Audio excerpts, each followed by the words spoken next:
You step off a wooden junk onto the humid docks of Canton in 1839. The air is thick with the scent of salt water and roasting pork, but something else lingers. It is a sweet, cloying perfume that drifts from the narrow alleyways. You follow the haze into a dimly lit den where dozens of men lie on bamboo mats. Their eyes are glassy, fixed on a world you cannot see. This is the grip of the black gold. For centuries, the Qing dynasty stood as the center of the world, a golden empire of silk and porcelain. But now, a tiny poppy bulb is unraveling everything. You watch as silver flows out of the imperial coffers and into the hands of foreign merchants, replaced by a poison that turns soldiers into shadows. The mandate of heaven is flickering. You are witnessing the beginning of the end. You are standing in the middle of a golden age. Imagine the year is 1793. You feel the humidity of the summer palace in Rihe, the mountain retreat of the Qing emperors. The air is thick with the scent of pine needles, expensive incense, and the distant promise of rain. You look up and see a man who believes with every fiber of his being that he sits at the absolute center of the universe. This is the Emperor Qianlong. He is 82 years old, yet he radiates an almost supernatural authority.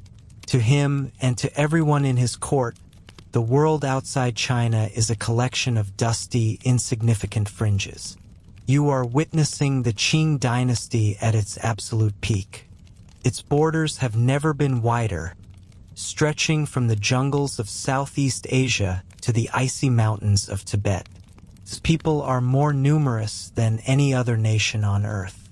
Its markets are bursting with fine silks, delicate porcelains, and the most precious commodity of all, tea. You walk through the winding corridors of the Forbidden City and you see the results of a century of peace. China is the wealthiest nation on the planet. Its economy is twice the size of Europe combined. You see the farmers in the Yangtze River Valley tending to lush green paddies, their lives stable and their taxes low.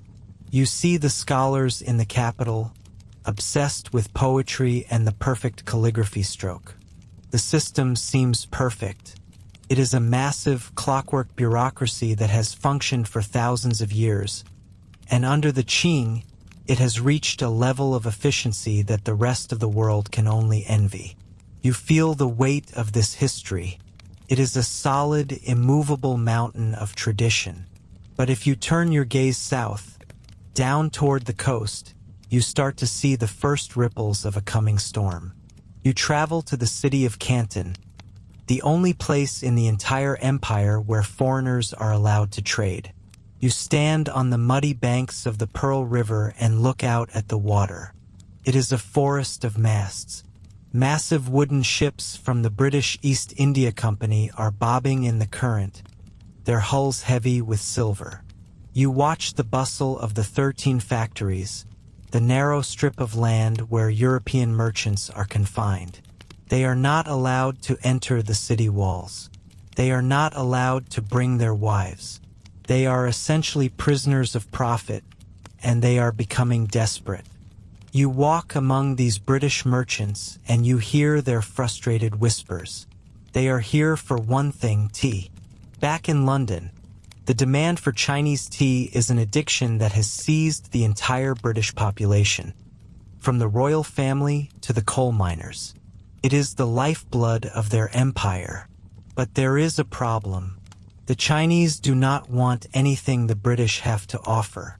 You see the British trying to sell woolens in a country that prefers silk. You see them trying to sell heavy metal tools to a civilization that has perfected its own crafts over millennia. The Chinese merchants simply laugh. They tell the British to bring silver and nothing but silver. You realize that this is creating a terrifying economic hole for the British. Every year, tons of British silver are flowing into the Qing treasury, and nothing is coming back but dried leaves. The British Empire, the most powerful maritime force in the world, is slowly going broke to fund its tea habit. You see the British ships sitting empty on their way to China, carrying nothing but ballast and heavy chests of silver coins. This is the trade deficit that will change the course of history. Now, you see a small group of Englishmen preparing for a grand mission. Among them is Lord George Macartney. He has been sent by King George III to convince the Emperor to open more ports and allow for a more equal trade. You follow Macartney as he travels north to meet the Emperor. He carries with him the finest gifts the West can offer: clocks, telescopes, hot air balloons, and even a carriage. He wants to show the Emperor that Britain is a modern scientific powerhouse. You stand in the throne room as Macartney refuses to perform the kowtow, the traditional act of kneeling and touching his forehead to the floor 9 times.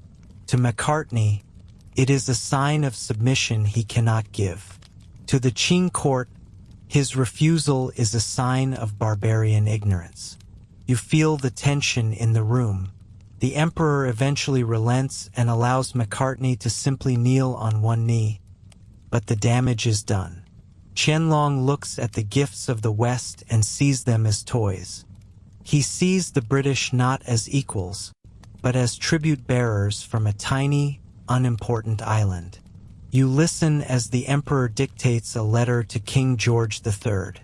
His words are dripping with a polite but devastating arrogance.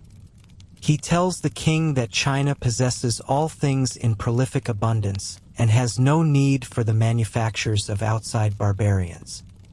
He orders the British to obey the laws of the empire and to be grateful for the small window of trade they have in Canton. You see Macartney leaving the court with his head down. He has failed. The door to China has been slammed shut and bolted from the inside. But as you follow the British back to their ships, you notice a change in their eyes. The frustration has turned into something colder and more calculated. They realize that if they cannot find something the Chinese want to buy, they will continue to bleed silver until they are ruined. They need a key to unlock the Chinese market, a commodity that is so desirable that the Chinese will pay any price for it. You travel with the East India Company back to the rolling hills of Bengal in India. Here, the British have discovered their weapon. You walk through fields of white and purple poppies, stretching as far as the eye can see. This is the source of opium. You see the local workers carefully scoring the green seed pods, watching as the milky white sap oozes out and hardens into a dark, sticky resin. This is the black mud. Initially, opium in China was used as a medicine, a way to treat pain and fever. But you see the British start to process it differently. They refine it into a potent, smokable form. They realize that while the Chinese government has officially banned the drug, there is a massive underground market waiting to be tapped. You see the first crates being packed. They are labeled as something else, hidden under layers of other goods. You stand on the deck of a British ship as it slips quietly toward the Chinese coast, avoiding the official ports. You see the small, fast boats of Chinese smugglers, known as fast crabs or scrambling dragons, coming out to meet the British ships in the dark of night. They exchange silver for the black mud. The cycle has flipped. You realize that the flow of wealth is starting to reverse. As you look back at the grand palaces of the Qing, you see a society that is still blissfully unaware of what is happening. The emperor is old and his successors are not as capable. The bureaucracy is starting to grow corrupt, and the population is outstripping the food supply. The zenith has passed. You see the first thin trails of opium smoke rising from a small shop in a back alley of Canton. It seems like such a small thing, a tiny cloud of vapor in a massive empire. But you know that this smoke is more dangerous than any invading army. You feel the atmosphere shift from the golden light of the mountain retreat to the dark, damp corners of the smuggling dens. The seed of decay has been planted. It is not a seed of steel or gunpowder, but a seed of addiction and greed. The British have found their key. They have found a way to make the Chinese people give back the silver that the emperor refused to trade fairly. You watch as the crates of opium multiply from a few hundred a year to thousands, then tens of thousands. The greatest empire on earth is about to be brought to its knees by a flower. You are watching the invisible rot begin to spread from the coast to the heart of the nation. The calm you felt at the beginning of this journey was the silence before a landslide. The transition is subtle at first, but the momentum is already building, and there is no one left at the center of the world who knows how to stop it. You are standing on the muddy banks of the River Thames in the middle of the 18th century. The air is thick with the smell of coal smoke, rotting timber, and the salty tang of the incoming tide. Behind you, London is a sprawling, chaotic metropolis of brick and stone, a city that is quickly becoming the beating heart of a global empire. But if you look toward the horizon, where the massive wooden masts of the East India Company ships pierce the gray sky, you realize that the lifeblood of the city is not found in the cobblestones beneath your feet. It is found in a small, dried, crinkled leaf from the other side of the planet. Step into a London coffee house. The room is dim, lit by flickering tallow candles and the low glow of a hearth. The air here is different. It is fragrant. Men in powdered wigs and wool coats huddle over small porcelain bowls, their steam rising in thin, elegant spirals. They are not just drinking a beverage. They are consuming a miracle. This is tea. To the British people of the 1700s, tea is more than a drink. It is a social ritual, a medicinal tonic, and a status symbol all rolled into one. At first, it was a luxury for the rich, something sipped from delicate cups in the parlors of the aristocracy. But now the obsession has spread. It has trickled down to the merchants, the shopkeepers, and even the laborers in the docks. Everyone wants it. Everyone needs it. But there is a problem. A massive, looming, systemic problem that is keeping the directors of the East India Company awake at night in their grand offices on Leadenhall Street. You see, China has everything Britain wants, but Britain has absolutely nothing that China needs. To understand this, you must travel across the world. Imagine yourself on the deck of a massive merchant vessel, a floating fortress made of oak and iron. You have spent months at sea, enduring the scorching heat of the equator and the terrifying storms of the Indian Ocean. Finally, you see it, the coast of the Qing Empire. This is the Middle Kingdom, the most powerful, ancient, and self-sufficient empire on Earth. As your ship approaches the mouth of the Pearl River, you are not allowed to sail to the capital or visit the great cities of the interior. You are funneled, like every other foreign barbarian, into a tiny strip of land outside the city walls of Canton, what we know today as Guangzhou. This is the Canton system. You are confined to the 13 factories, a row of narrow warehouses and residences squeezed between the riverbank and the city wall. You step off the boat and the humidity hits you like a physical weight. The air is thick with the scent of spices, dried fish, and the sweet, earthy aroma of millions of pounds of tea. You look around and see a world that is perfectly ordered and utterly indifferent to you. The Chinese officials, the mandarins in their silk robes embroidered with dragons, look upon you and your fellow merchants with a mixture of suspicion and mild boredom. To them, you are a representative of a small, damp island on the edge of the world. Why would they want anything you have to offer? The British merchants try to sell their goods. You show the Chinese traders heavy wool coats from the mills of northern England. The Chinese merchants look at the wool, then look at the sweltering, tropical sun overhead, and they laugh. You show them complex clocks and mechanical toys, the height of Western technology. The emperor in Beijing considers these things merely as toys, curious trifles for his amusement, but certainly not something his great nation needs to import in bulk. The Qing Empire is a closed loop. They produce their own silk, their own porcelain, and most importantly, their own tea. They are self-sufficient. They do not need the outside world. But the outside world, and specifically the British Empire, is now physically addicted to the products of China. The British public's thirst for tea is insatiable. By the late 1700s, the East India Company is importing millions of pounds of tea every year. It has become the primary source of revenue for the British government through massive import taxes. If the tea stops flowing, the British economy could collapse. But the Chinese will not take wool. They will not take iron. They will not take lead.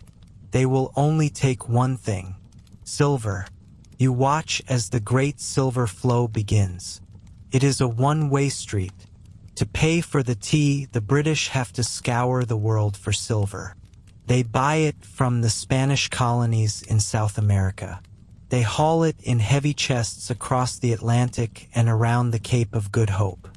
You can hear the rhythmic clinking of the Spanish silver dollars, the pieces of 8, as they are unloaded from the British ships in Canton. This silver is not being traded. It is being buried. Once it enters China, it disappears into the vast internal economy of the Qing Empire. It pays the salaries of the imperial bureaucracy, it funds the emperor's grand construction projects, and it settles into the coffers of the wealthy merchants. It never comes back out. For the British, this is an economic catastrophe in slow motion. You can feel the tension in the counting houses of London. The British Empire is the rising superpower of the West, with the most powerful navy the world has ever seen, yet it is being bled dry by a leaf. The national treasury is emptying. The price of silver is skyrocketing. The British are effectively transferring the entire wealth of their expanding empire into the hands of the Qing dynasty, just so they can have their afternoon cup of tea.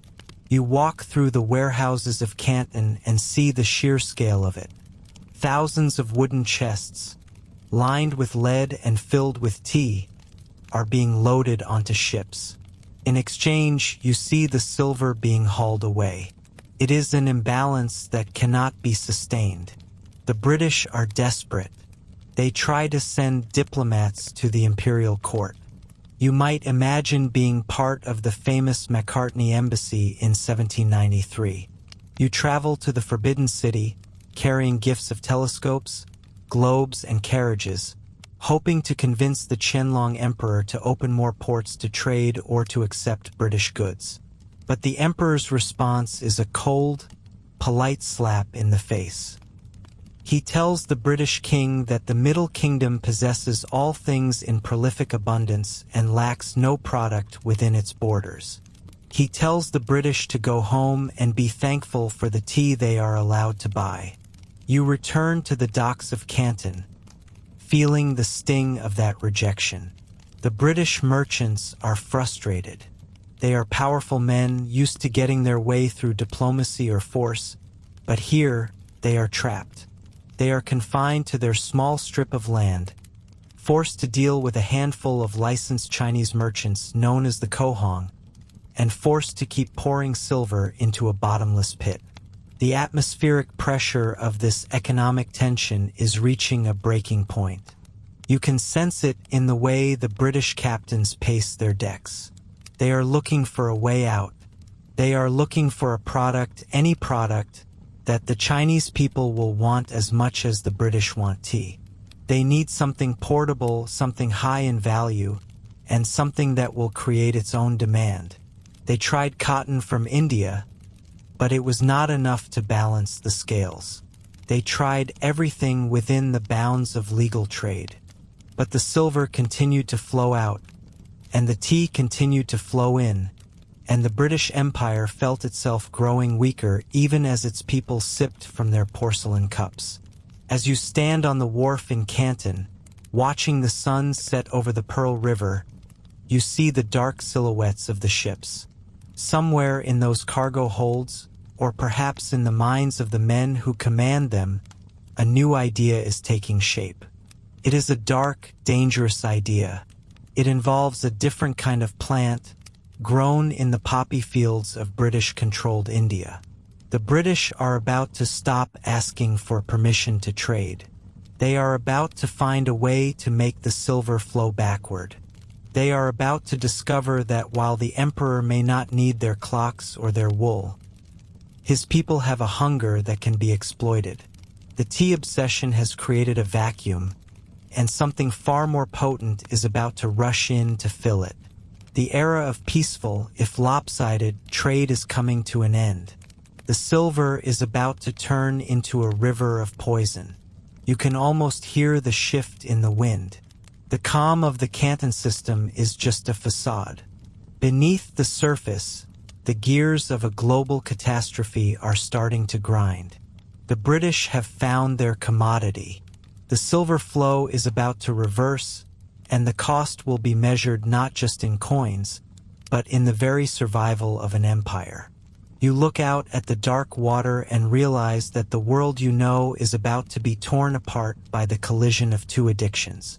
One is for tea, and the other is for something much darker that is currently being harvested under the hot sun of Bengal.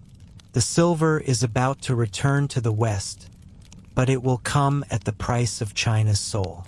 You are standing in the middle of a field in Bihar, India. The year is 1793, and the air is thick with a heavy, sweet humidity that clings to your skin like a damp wool blanket. All around you, stretching toward the horizon where the hazy sky meets the flat earth of the Ganges River basin, is a sea of white and purple. These are poppies. At a glance, they look innocent, even beautiful. Their petals are delicate, swaying gently in the hot breeze. But as you walk through the rows, you realize this is not a garden. It is a factory. It is a massive biological machine designed for one purpose: to produce the most addictive substance the world has ever known. You see a farmer kneeling in the dirt.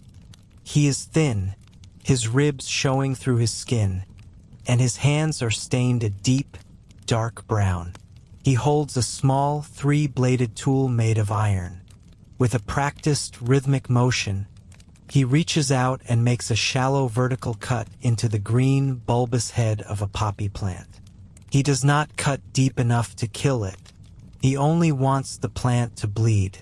Almost immediately, a thick, milky white sap begins to ooze from the wound. This is the raw latex. By tomorrow morning, the sun will have baked it into a sticky, brown resin. This is the black mud. This is the poison that will bring an empire to its knees.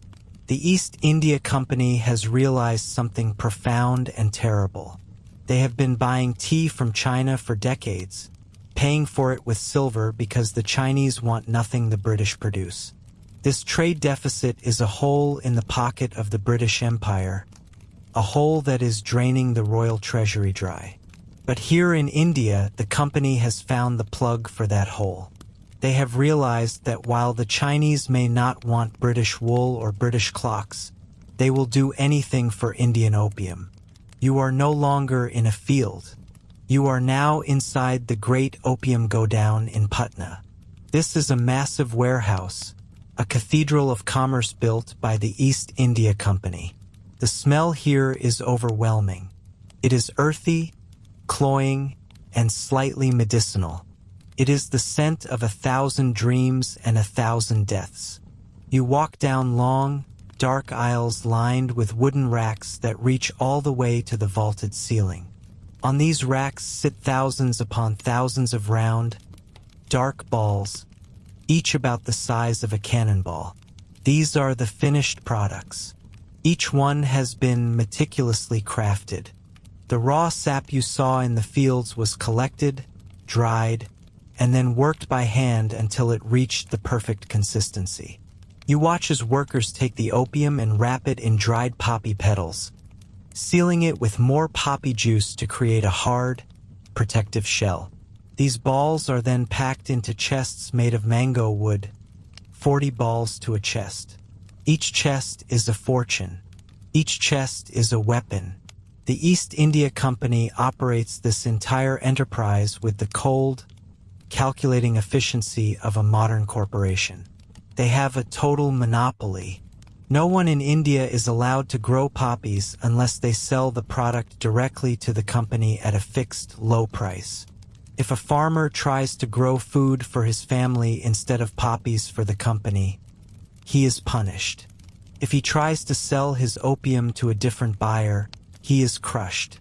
You see the ledger books of the company clerks, filled with neat rows of numbers. To them, this is not a drug trade. It is a logistics problem.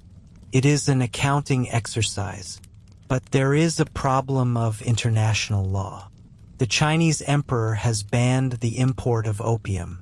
It is illegal to bring this cargo into any Chinese port. If the East India Company ships were caught carrying opium, it would cause a diplomatic nightmare and potentially end the legal tea trade that makes them so much money. So, the company creates a clever, cynical loophole. You find yourself now in the frantic, shouting atmosphere of the Calcutta auction house. The room is packed with men in silk waistcoats and sweat-stained shirts. These are the private traders, the men known as the country traders. The East India Company does not carry the opium to China themselves.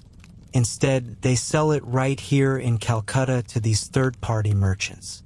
Once the gavel falls and the silver is exchanged, the company washes its hands of the product. On paper, the East India Company has nothing to do with the illegal smuggling of drugs. They simply sell a legal product in India. What happens to it after that is officially not their concern. But you know better. You see the maps on the walls. You see the names of the ships, the fast, sleek clippers like the Red Rover and the Falcon. These ships are built for speed, designed to outrun the heavy, slow-moving junks of the Chinese Navy. They are owned by firms like Jardine Matheson and Company, firms that will become the giants of global trade on the back of this illicit traffic. The East India Company provides the product, the private traders provide the transport, and the British government provides the protection. It is a perfectly coordinated machine of state-sponsored smuggling. Think about the scale of this operation. In the late 1700s, the company was shipping perhaps a few thousand chests a year. But now, as you look at the records for the early 1800s, that number is exploding. 5,000 chests, 10,000, 30,000. Each chest contains about 140 pounds of opium. When you do the math, you realize that millions of pounds of high-grade narcotics are flowing out of these Indian warehouses every single year. The human cost in India is just as staggering as it will be in China. To make room for the poppies, the company has forced Indian farmers to stop growing grain and vegetables. This leaves the local population vulnerable to famine.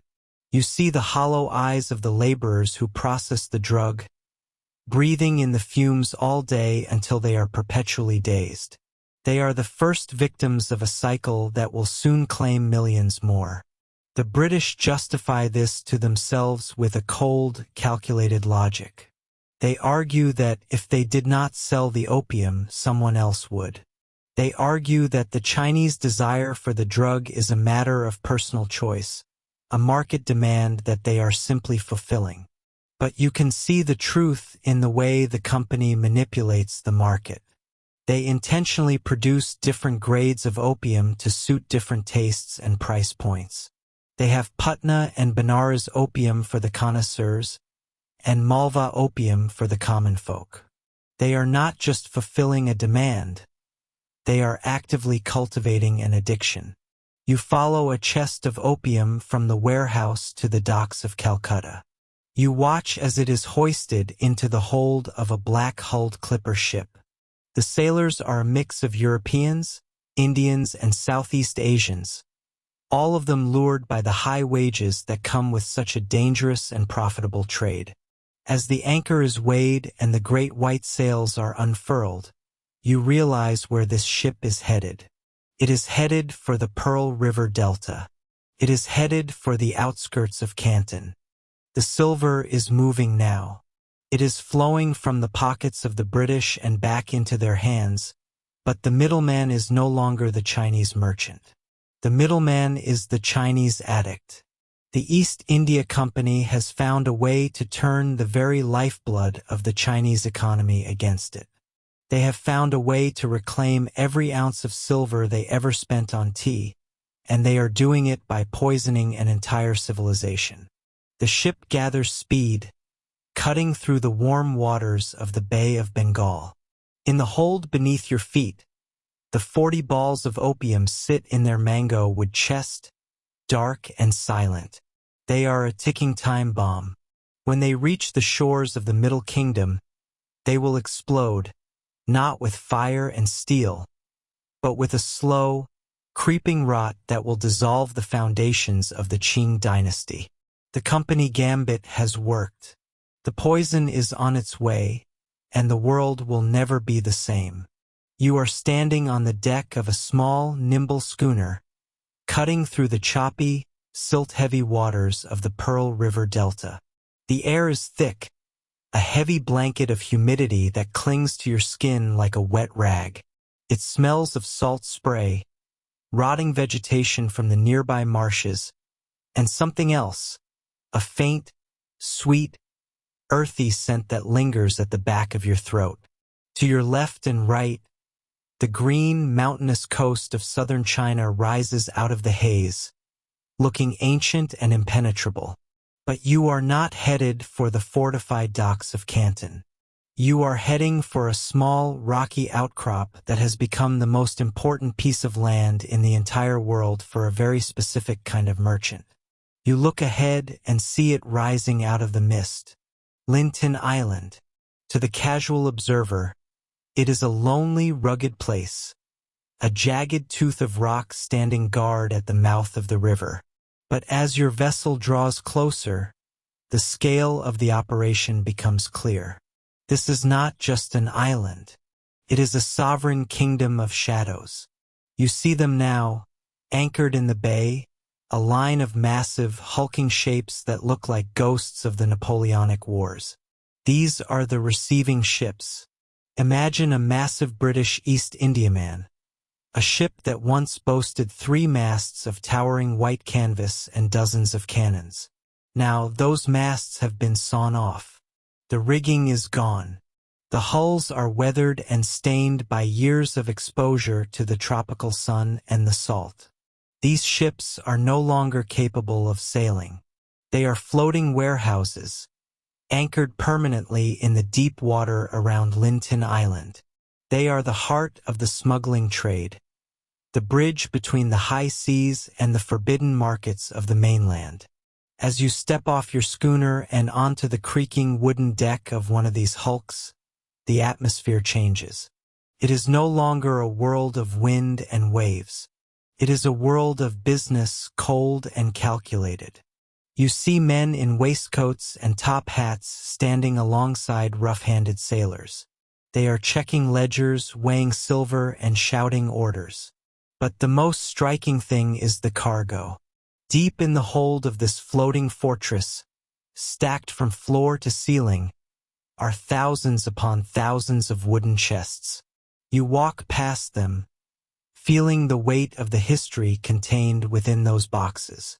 Each chest is wrapped in poppy leaves and contains about 133 pounds of raw opium. It is packed in balls, each the size of a cannonball, wrapped in dried husks. The smell down here is overpowering.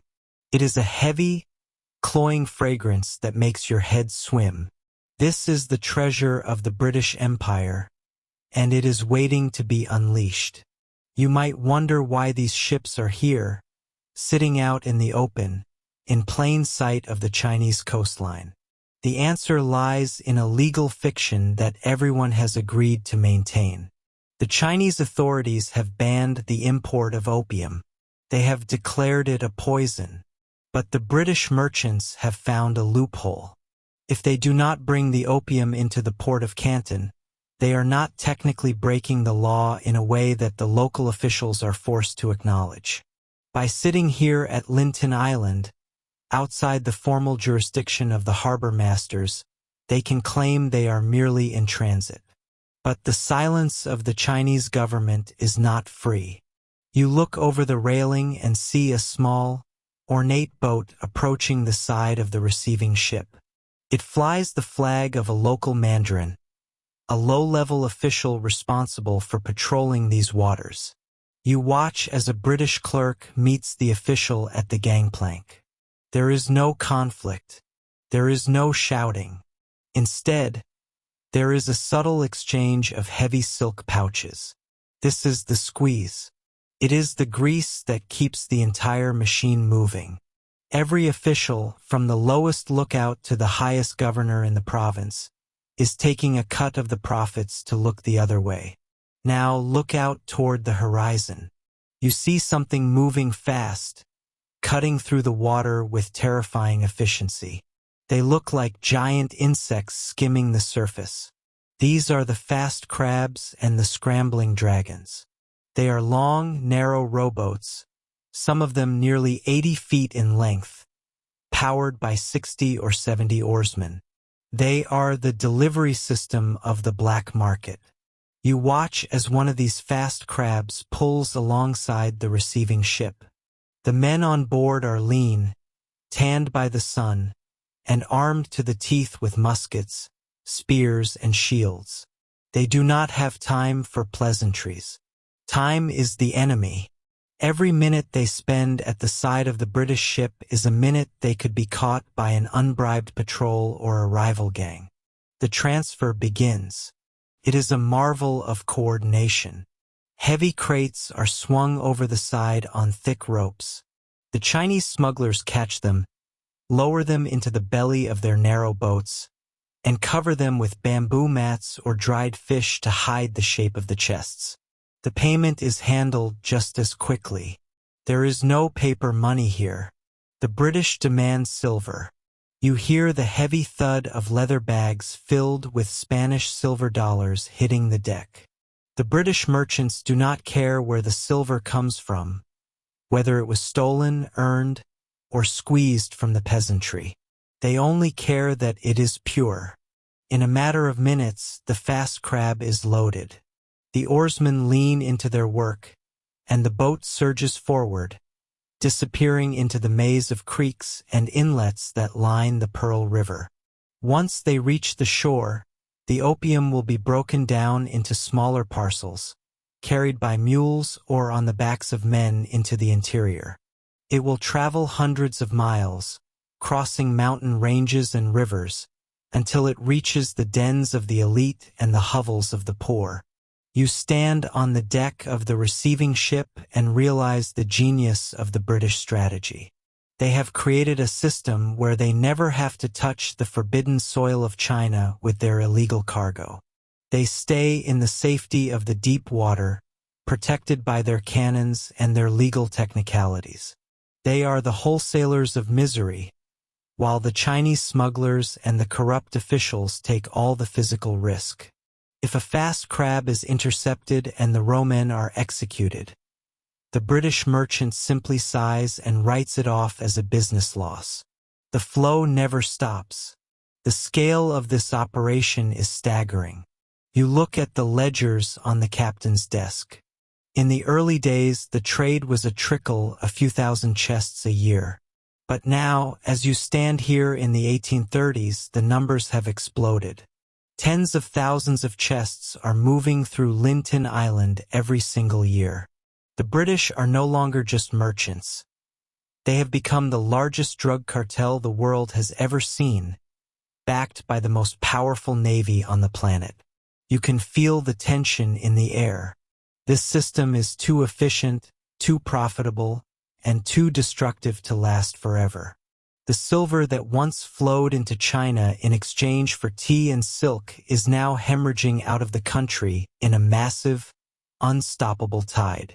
The economy of the Qing Empire is beginning to shudder. The value of local copper currency is crashing because silver is becoming so scarce. Farmers who once lived in modest comfort are finding themselves unable to pay their taxes. And yet, the party at Linton Island continues. As the sun begins to set, casting a long golden glow over the masts of the clipper ships and the rotting hulls of the warehouses, you see the British traders pouring glasses of fine sherry. They talk of progress. They talk of free trade. They convince themselves that they are simply providing a product that the market demands. They ignore the reality of what happens when those wooden chests are opened. You look back at the island one last time before your schooner pulls away. Linton is a place where the world's two greatest powers are locked in a dance of shadows. It is a place of absolute corruption and absolute efficiency. It is the point of no return. The British have found the crack in the wall of the Middle Kingdom, and they are driving a wedge into it with every chest of opium they offload. The silence of the bay is deceptive. The roar of the coming storm is already there, if only you know how to listen for it.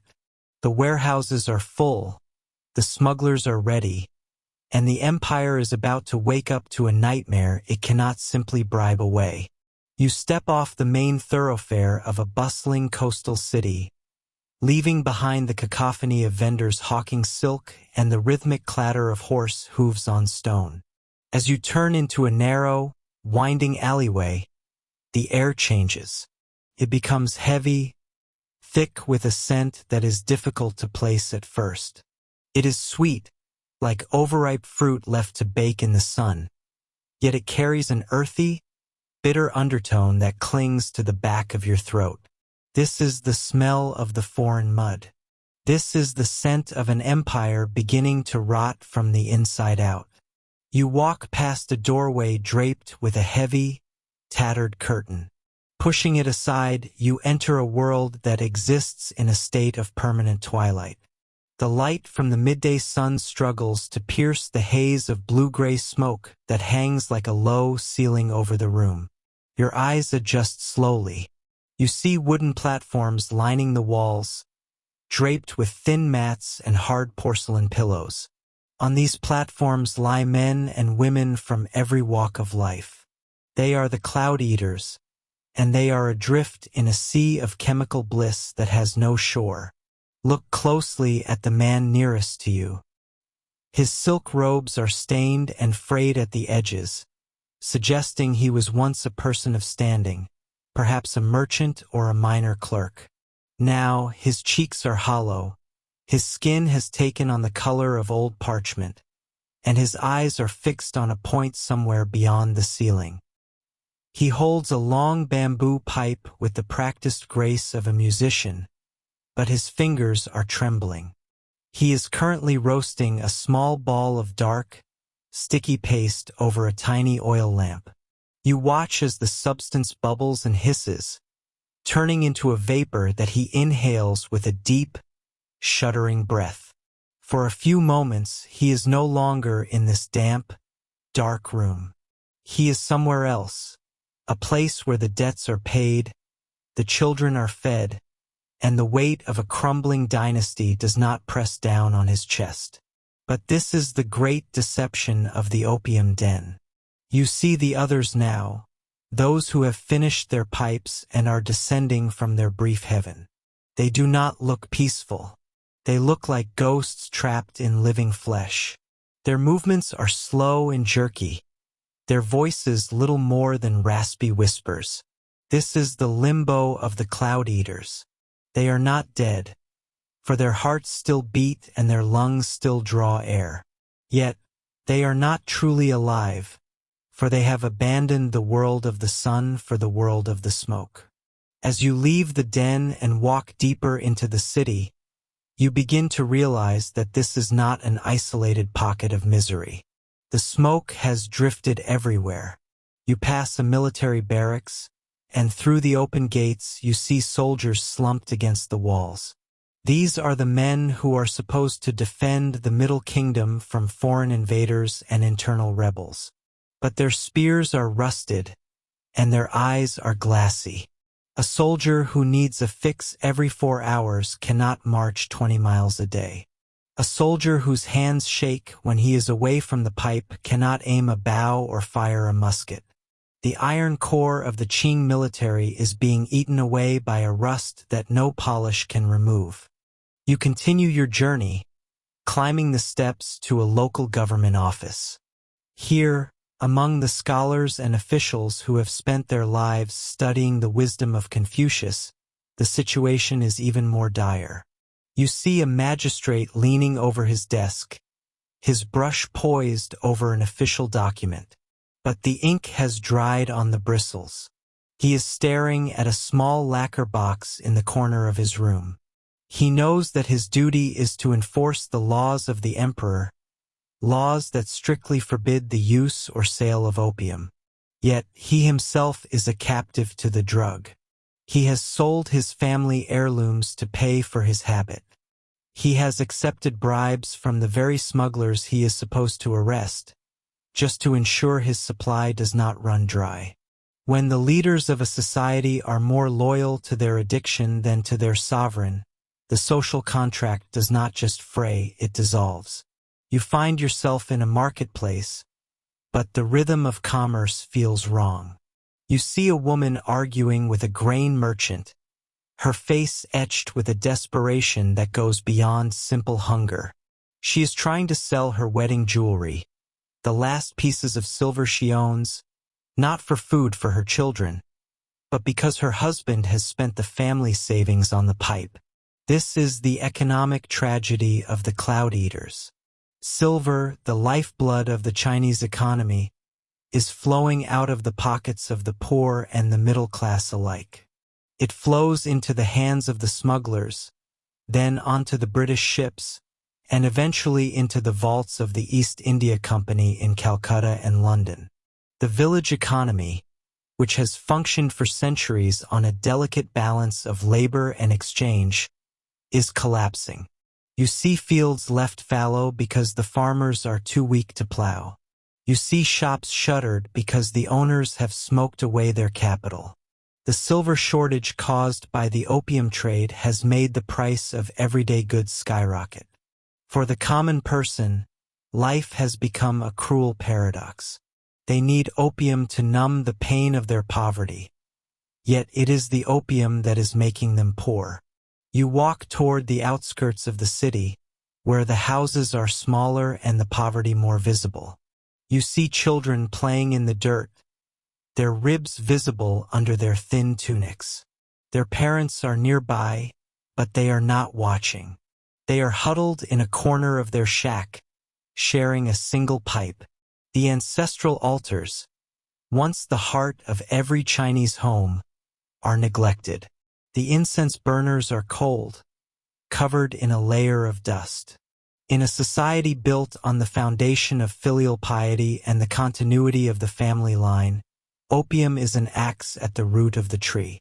The cloud eaters have forgotten their ancestors, and they are failing their children.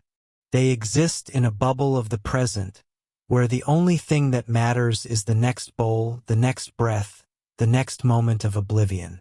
You stand on a hill overlooking the city as the sun begins to set. From this distance, the city looks beautiful, its tiled roofs glowing in the orange light. But you know the truth that lies beneath those tiles. You know that the empire is not just facing a foreign threat or a financial crisis. It is facing a spiritual and physical hollow out. The population is growing, but its productivity is shrinking. The bureaucracy is expanding, but its effectiveness is plummeting. The Qing dynasty is like a great oak tree that looks solid from the outside, but whose heartwood has been turned to pulp by termites.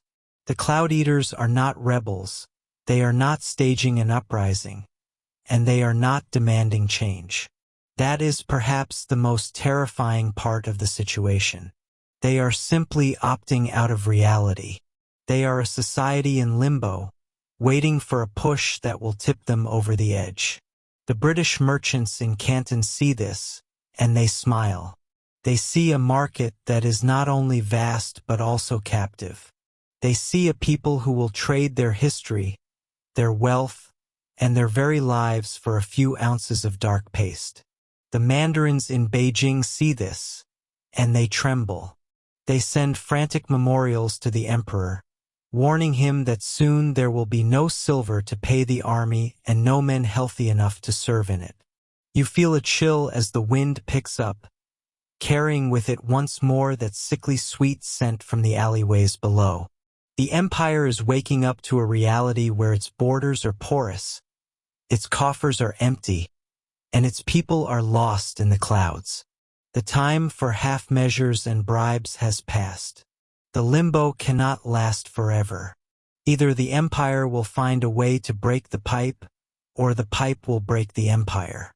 As you look out over the darkening horizon, you realize that the silence of the cloud eaters is the loudest warning of all. It is the silence of a house before it collapses, the silence of a tide before it recedes to reveal the wreckage on the shore. The Middle Kingdom is drifting, and the storm is finally here. You step into the heavy, hushed silence of the Hall of Mental Cultivation. The air inside is thick with the scent of sandalwood and old paper, but there is something else beneath it, something cold and sharp. This is the heart of the Qing Empire, the center of the world according to the maps on the wall, and yet, as you walk past the red pillars, you feel a sense of profound isolation. Outside these walls, an entire civilization is beginning to fray at the edges, but here the clocks seem to move at a different speed. You are standing in the presence of the Daoguang Emperor, a man whose shoulders seem to bow under the weight of an invisible mountain. He is not the flamboyant conqueror his grandfather was. He is a man of austerity, a man who mends his own clothes to set an example of thrift for a nation that is bleeding silver. You watch him as he leans over a desk cluttered with memorials and reports from every corner of his vast realm. The flickering candlelight casts long, dancing shadows across his face, highlighting the deep lines of worry around his eyes. For years, he has tried to balance the books of an empire that is slowly going bankrupt. He has cut the palace budget, reduced the number of imperial banquets, and even limited the variety of dishes served at his own table. But no matter how many strings he pulls, the hole in the treasury only grows wider. The cause of this wound is no secret. It is the black mud. It is the opium that is pouring into the southern ports like a rising tide. Imagine the frustration he feels. You see it in the way his hand trembles slightly as he picks up a brush.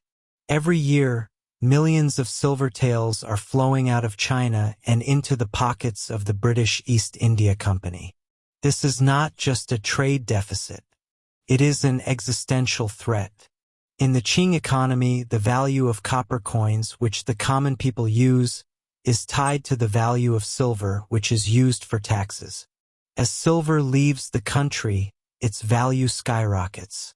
Suddenly, a farmer who used to pay his taxes with 100 copper coins finds that he now needs 200, then 300. The peasants are being crushed, the soldiers are not being paid, and the infrastructure of the empire is beginning to crumble. But as you look closer at the reports on the desk, you see that the crisis is not just economic. It is a moral rot. The emperor knows that his own palace is not immune. He has heard the whispers of eunuchs and court officials disappearing into back rooms to light their pipes. He has seen the reports of entire military garrisons in the south so incapacitated by addiction that they can barely stand, let alone defend the coast. The mandate of heaven, the divine right to rule that has sustained Chinese dynasties for thousands of years, feels like it is slipping through his fingers. How can he claim to be the son of heaven if he cannot even protect his people from a foreign poison? The debate within these red walls has reached a breaking point. You stand in the shadows and listen to the arguments that have been echoing through the court for months. There are two factions, and the tension between them is palpable. On one side, you have the pragmatists, led by officials like Su Naiji. Their argument is cold and logical. They tell the emperor that the ban on opium has failed. They say that because the trade is illegal, the government cannot control it or benefit from it. They propose a radical solution: legalize it, tax it. If the people are going to smoke anyway, let the state take a cut to fix the treasury. They suggest that China should even start growing its own poppies to compete with the British and stop the outflow of silver. You can see the emperor considering this. It would solve the silver problem almost overnight. It would fill the granaries and pay the soldiers. But then you feel the shift in the room as the moralists speak. These are the hardliners, the men who believe that the Qing Empire is built on Confucian virtue, not just silver and silk. They argue that to legalize opium is to surrender the soul of China. If the emperor authorizes the sale of poison, he becomes the dealer. He becomes an accomplice in the destruction of his own people. They warn that if this continues, in a few decades, China will have no soldiers to fight its wars and no money to pay for them. The emperor is paralyzed by the choice. If he legalizes it, he saves the economy but loses his honor. If he fights it, he risks a war with a Western power that has already shown its naval strength. You watch him pace the floor, his silk robes rustling against the polished stone. He is looking for a middle path that does not exist. He needs a man who can do the impossible. He needs someone with the iron will to stare down the foreign merchants and the incorruptible spirit to resist the bribes that have blinded his own officials. This is when the name Lin Zexu begins to appear more frequently in the emperor's thoughts. You might remember him as a rising star in the imperial bureaucracy, a man known for his honesty and his relentless efficiency. He has already had success in the provinces of Hubei and Hunan, where he cracked down on opium use with a combination of harsh punishments and rehabilitation programs. He is a man of action, a man who believes that the law of the emperor is absolute. In the winter of 1838, the emperor summons Lin Zexu to Beijing for a series of private audiences. Imagine the scene. For 19 days, these two men meet in the heart of the Forbidden City. They sit across from each other, away from the prying eyes of the court and the influence of the lobbyists. You see the emperor, desperate for a solution, and Lin Zexu, steady and unwavering. Lin does not sugarcoat the reality. He tells the emperor that if opium is not stopped now, the Qing dynasty will be finished within a generation. He speaks with such passion and conviction that the emperor is moved to tears. You can almost feel the air in the room charge with a new energy. The emperor makes his decision. He will not legalize the poison. He will not compromise. He will launch a crusade to wipe opium from the face of China once and for all. He grants Lin Zexu the title of Imperial Commissioner, giving him extraordinary powers that bypass the normal bureaucracy. He gives Lin his personal seal, a symbol that when Lin speaks, he speaks with the voice of the emperor himself. This is the moment the decree is signed. You watch as the ink dries on the paper. It is a declaration of war, not on a nation, but on a substance and the greed that fuels it. The emperor's decree is sent out across the empire, a thunderclap that shakes the southern ports. It orders the immediate surrender of all foreign opium. It demands that every merchant, every smuggler, and every corrupt official cease their activities or face the ultimate penalty. As you stand there, watching the couriers rush out of the palace gates to carry the decree to the coast, you can feel the gravity of what has just happened. The emperor has chosen morality over pragmatism. He has chosen to fight a storm rather than sail with it. But as he sits back on his throne, alone in the darkening hall, you see the exhaustion in his eyes. He has set a series of events in motion that he cannot possibly control.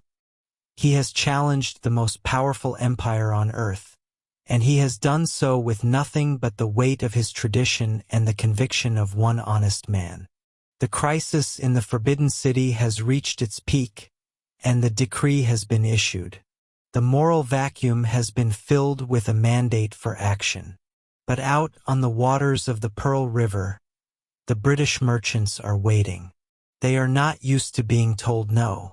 They are not used to their profits being threatened by what they see as a decaying empire. You realize, as the sun sets over the yellow roofs of the palace, that the peace is over. The emperor has spoken, and now the world will answer. The stage is set for a collision that will change the course of history, and the man carrying the weight of that collision is already on his way to the south, riding toward a destiny that will either save his country or burn it to the ground. The incorruptible shadow. Imagine you are standing in the heart of the Forbidden City in late 1838. The air is thin and cold, and the silence of the great hall is heavy enough to crush the lungs. Before you, the Daoguang Emperor sits on the dragon throne. He is a man haunted by the ghosts of a declining dynasty. He is watching the silver of his treasury flow out of the country like blood from a deep wound. He is watching his soldiers turn into skeletons, their eyes glazed over by the milky smoke of the poppy. He has tried every decree. He has tried every ban. He has even executed his own relatives to stop the flow of opium. Nothing has worked. The corruption is too deep. The rot has reached the very roots of the tree. But there is one man left who has not been bought. You look to the side and see him kneeling. This is Lin Zexu.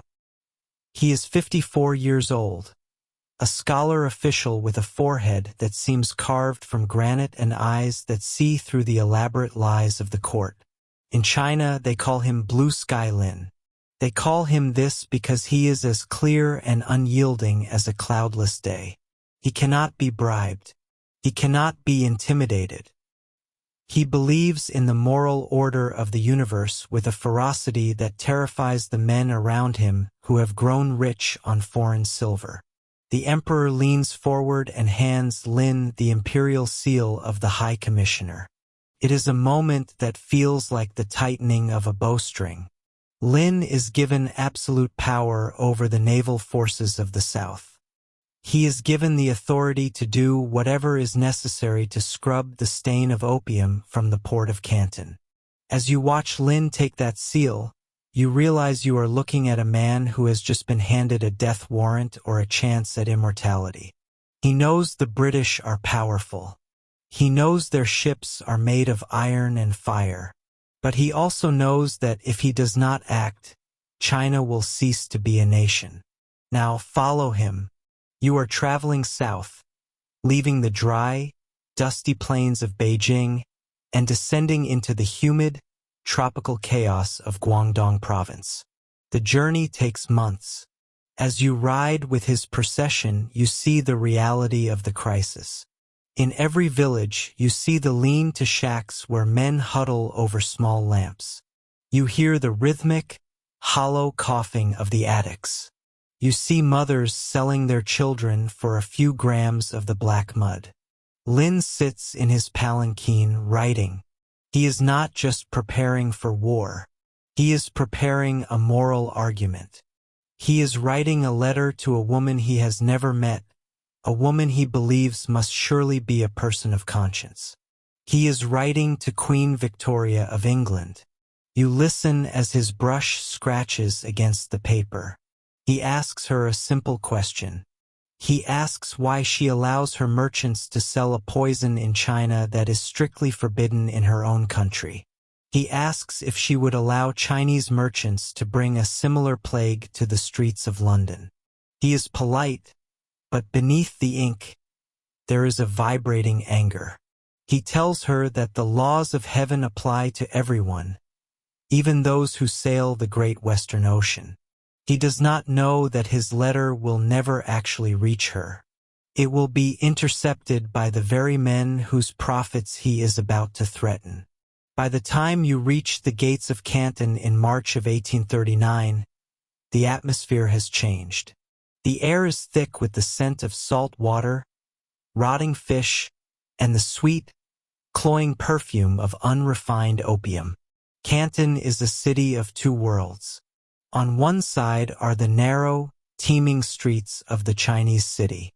On the other, standing like a row of defiant fortresses along the Pearl River, are the 13 factories. These are the warehouses and residences of the foreign merchants. This is where the British, the Americans, and the Dutch live in luxury, surrounded by servants, drinking fine wines, and counting the silver they make from the poppy. To the foreign merchants, Lin Zexu is just another Chinese official. They have dealt with his kind before. They assume he is here to make a grand speech, accept a massive bribe, and then look the other way while the crates continue to move. They call this the cost of doing business. But as you walk through the city with Lin, you see that he is doing something different. He does not go to the banquets. He does not accept the chests of gold. Instead, he begins to arrest the Chinese brokers. He begins to seize the local boats. He is cutting off the air supply of the trade. The foreign merchants begin to get nervous. They watch from their balconies as Lin's soldiers set up a perimeter. You see the legendary opium trader William Jardine, a man known as the Iron-Headed Rat, looking out at the river. He is a man who believes that free trade is a divine right, and that any interference with his profits is an act of war. He does not see Lin as a moral leader. He sees him as a nuisance who is hurting the bottom line of the British Empire. On the 18th of March, Lin Zexu issues his ultimatum. He demands that every chest of opium held by the foreigners be handed over to the government to be destroyed. He demands a signed bond from every merchant, promising on pain of death that they will never bring opium to China again. You can feel the shockwave through the factories. The British believe their ships are their sovereign territory. They believe they are untouchable. Lin does not wait for a debate. When the merchants offer a measly few thousand chests as a peace offering, Lin scoffs. He knows there are tens of thousands more hidden on the ships anchored at Linton Island. He orders a total blockade of the 13 factories. You are there as the Chinese servants walk out. The cooks, the cleaners, the translators, all gone. The foreign merchants are trapped in their own luxury. The supply of fresh water is cut off. The supply of fresh food stops. The gates are barred. For 6 weeks, you watch as the heat of the southern sun bakes the factories. The wealthy traders of the most powerful empire on earth are reduced to cooking their own meals and staring at the empty river. Lin is patient. He is not a man of violence, but he is a man of absolute will. He tells them that until the opium is surrendered, they are guests who will not be allowed to leave. Finally, the British Superintendent of Trade, Captain Charles Elliot, arrives. He is a man caught between the demands of his government and the reality of the situation. He sees that Lin cannot be moved. To save the lives of the merchants, Elliot makes a fateful decision. He tells the merchants to hand over their opium to him, promising that the British government will reimburse them for their losses. He then turns that opium over to Lin. This is the moment the world shifts. You stand on the banks of the river at a place called Human. You watch as 20,291 chests of opium are hauled onto the shore. It is a staggering amount of wealth. In today's money, it would be worth nearly $1 billion. The merchants expect Lin to take the opium to Beijing, where it will surely be stolen and sold by corrupt officials. But Lin has a different plan. He doesn't want the money. He wants the poison gone. You watch as his men dig 3 massive trenches on the beach. They fill the trenches with water, salt, and lime. This creates a chemical reaction that boils and dissolves the opium into a foul, dark sludge. It is a massive public funeral for a trade that has decimated a nation. Lin even performs a ceremony, apologizing to the spirits of the sea for the pollution he is about to dump into the water. As the sludge flows out into the ocean, the crowd on the shore is silent.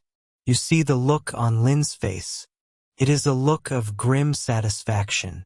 He thinks he has won.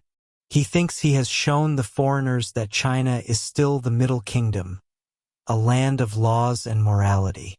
He thinks he has saved the emperor. But as you look out toward the horizon, where the British ships are retreating toward the harbor of Hong Kong, you see something else. You see the fury of a wounded empire.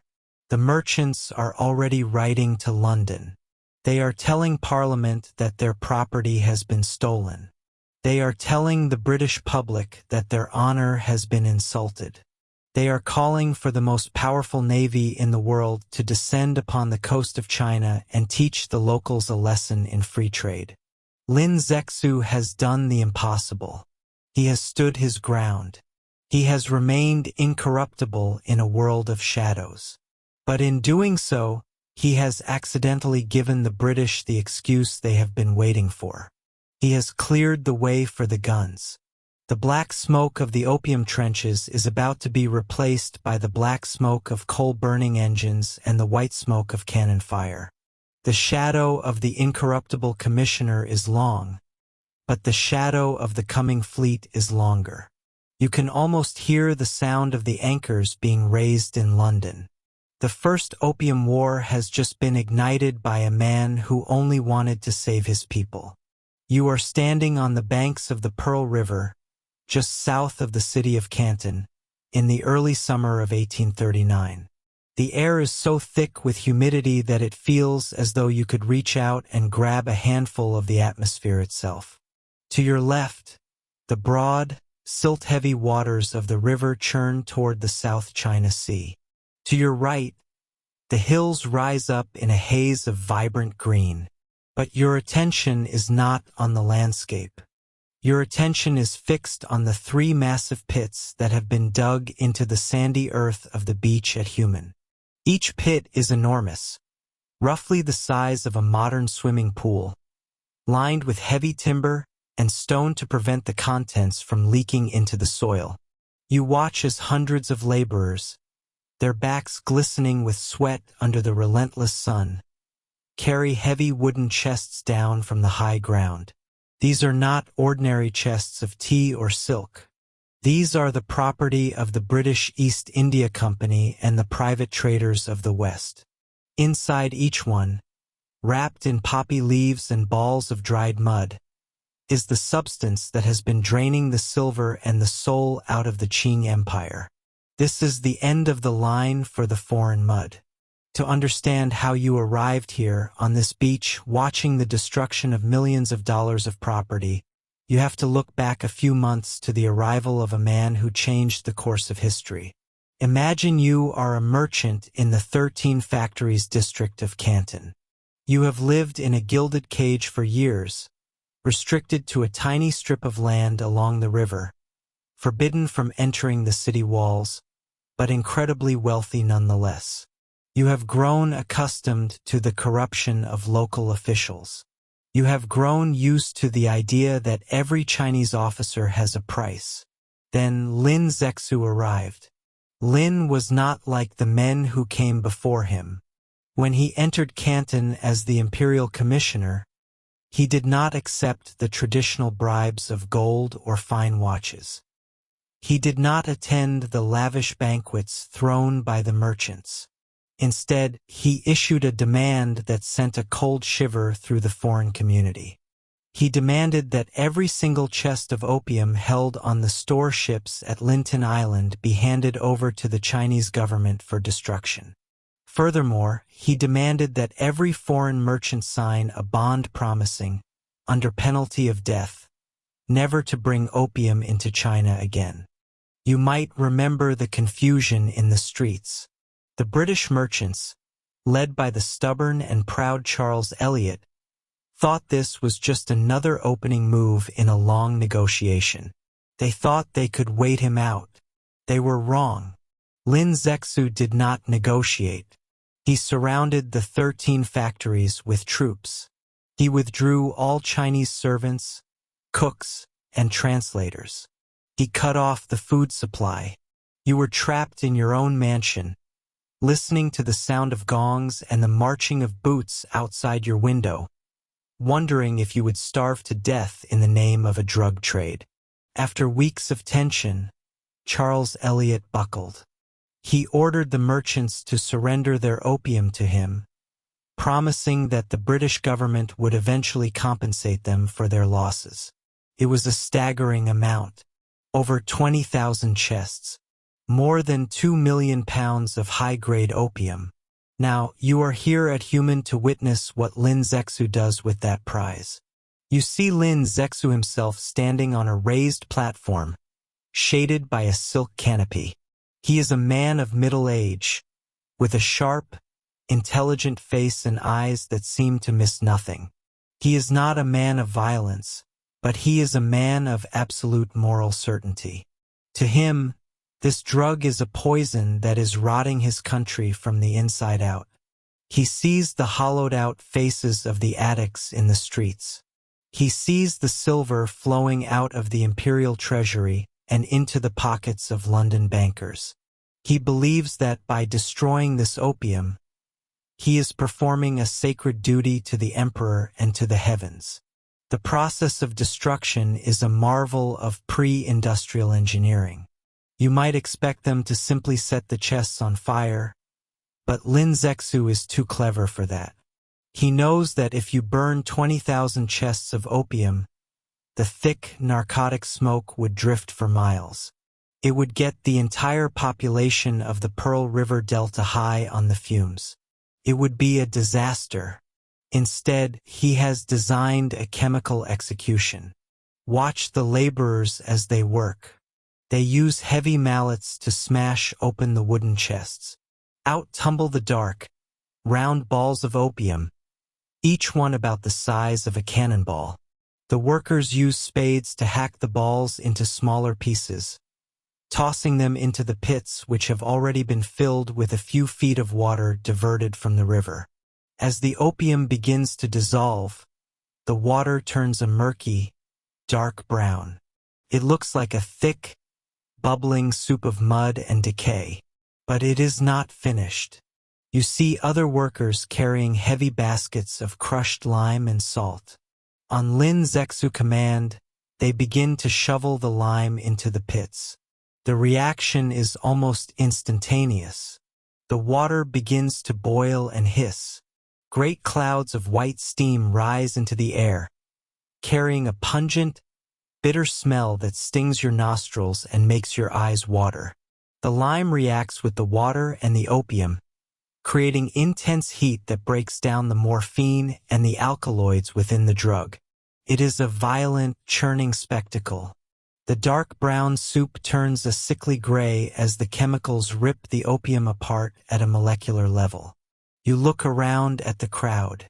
There are thousands of people gathered on the hillsides to watch.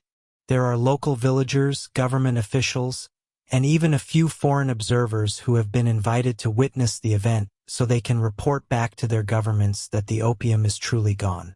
The atmosphere is not one of a festival, but of a funeral.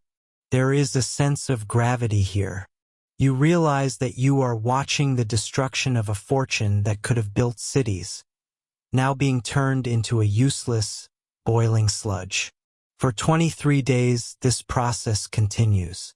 Pit after pit is filled, treated with lime, and then flushed out into the sea during the low tide.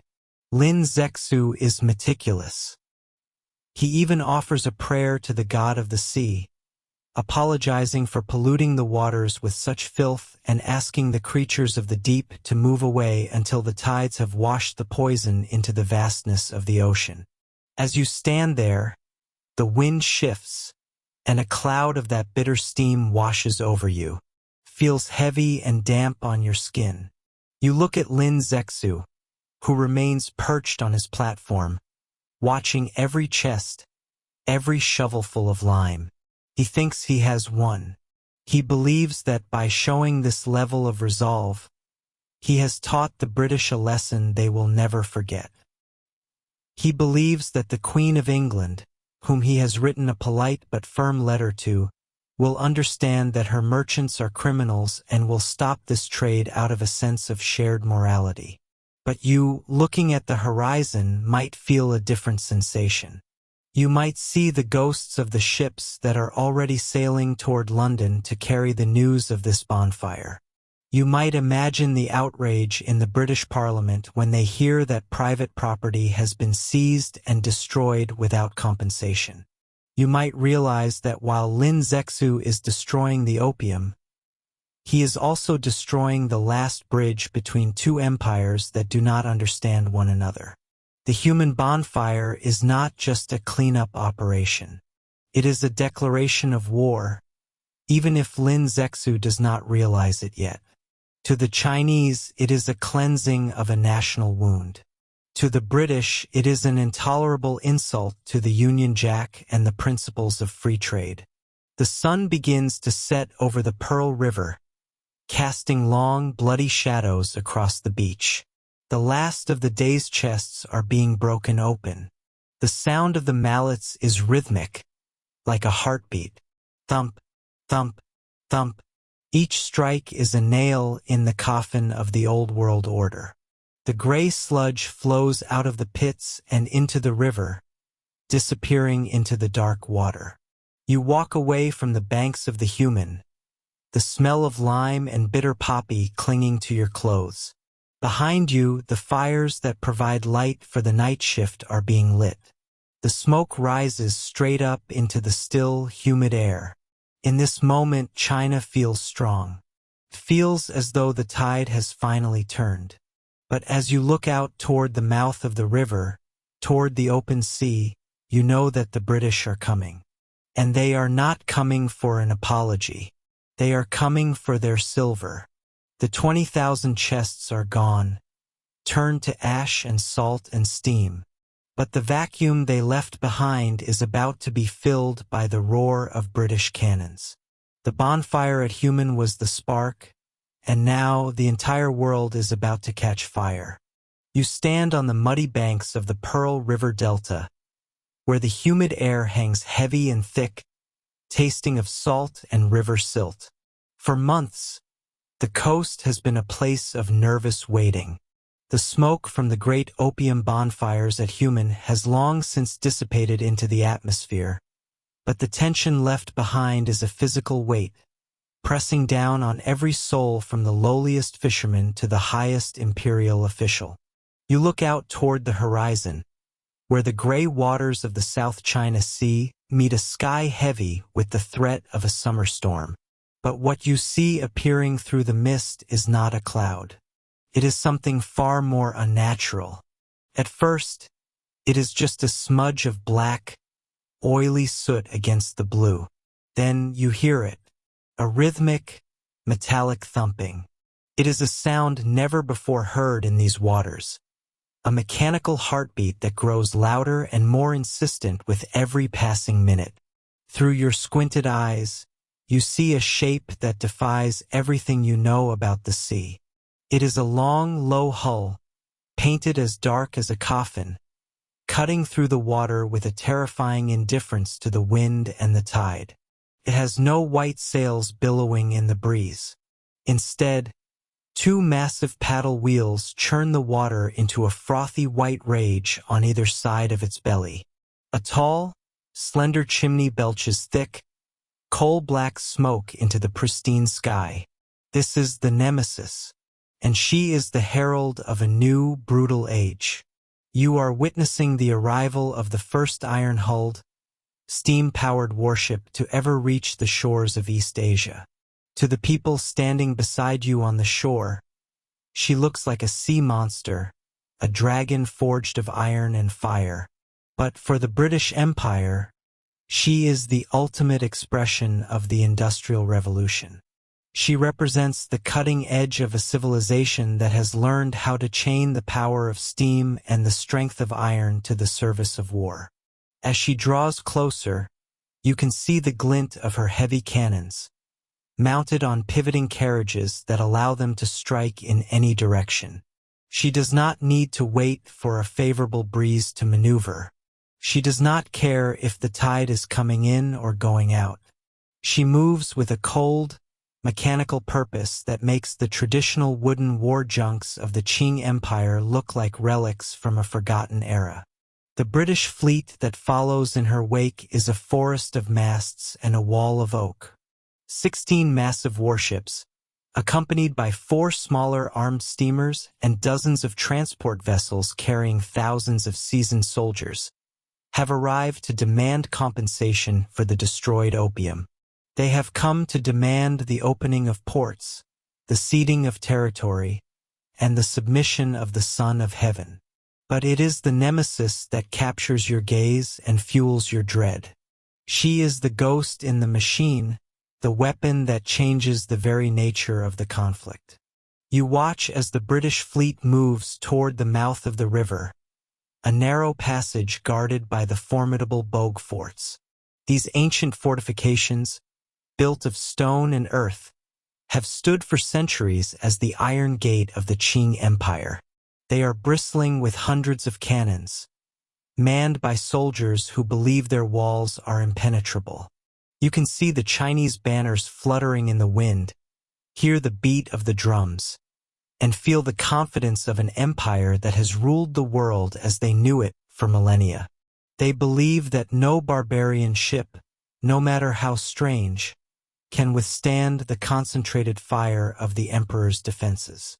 But as the Nemesis leads the way, that confidence begins to shatter. You see the iron steamer glide into the shallow waters where the larger British sailing ships cannot go.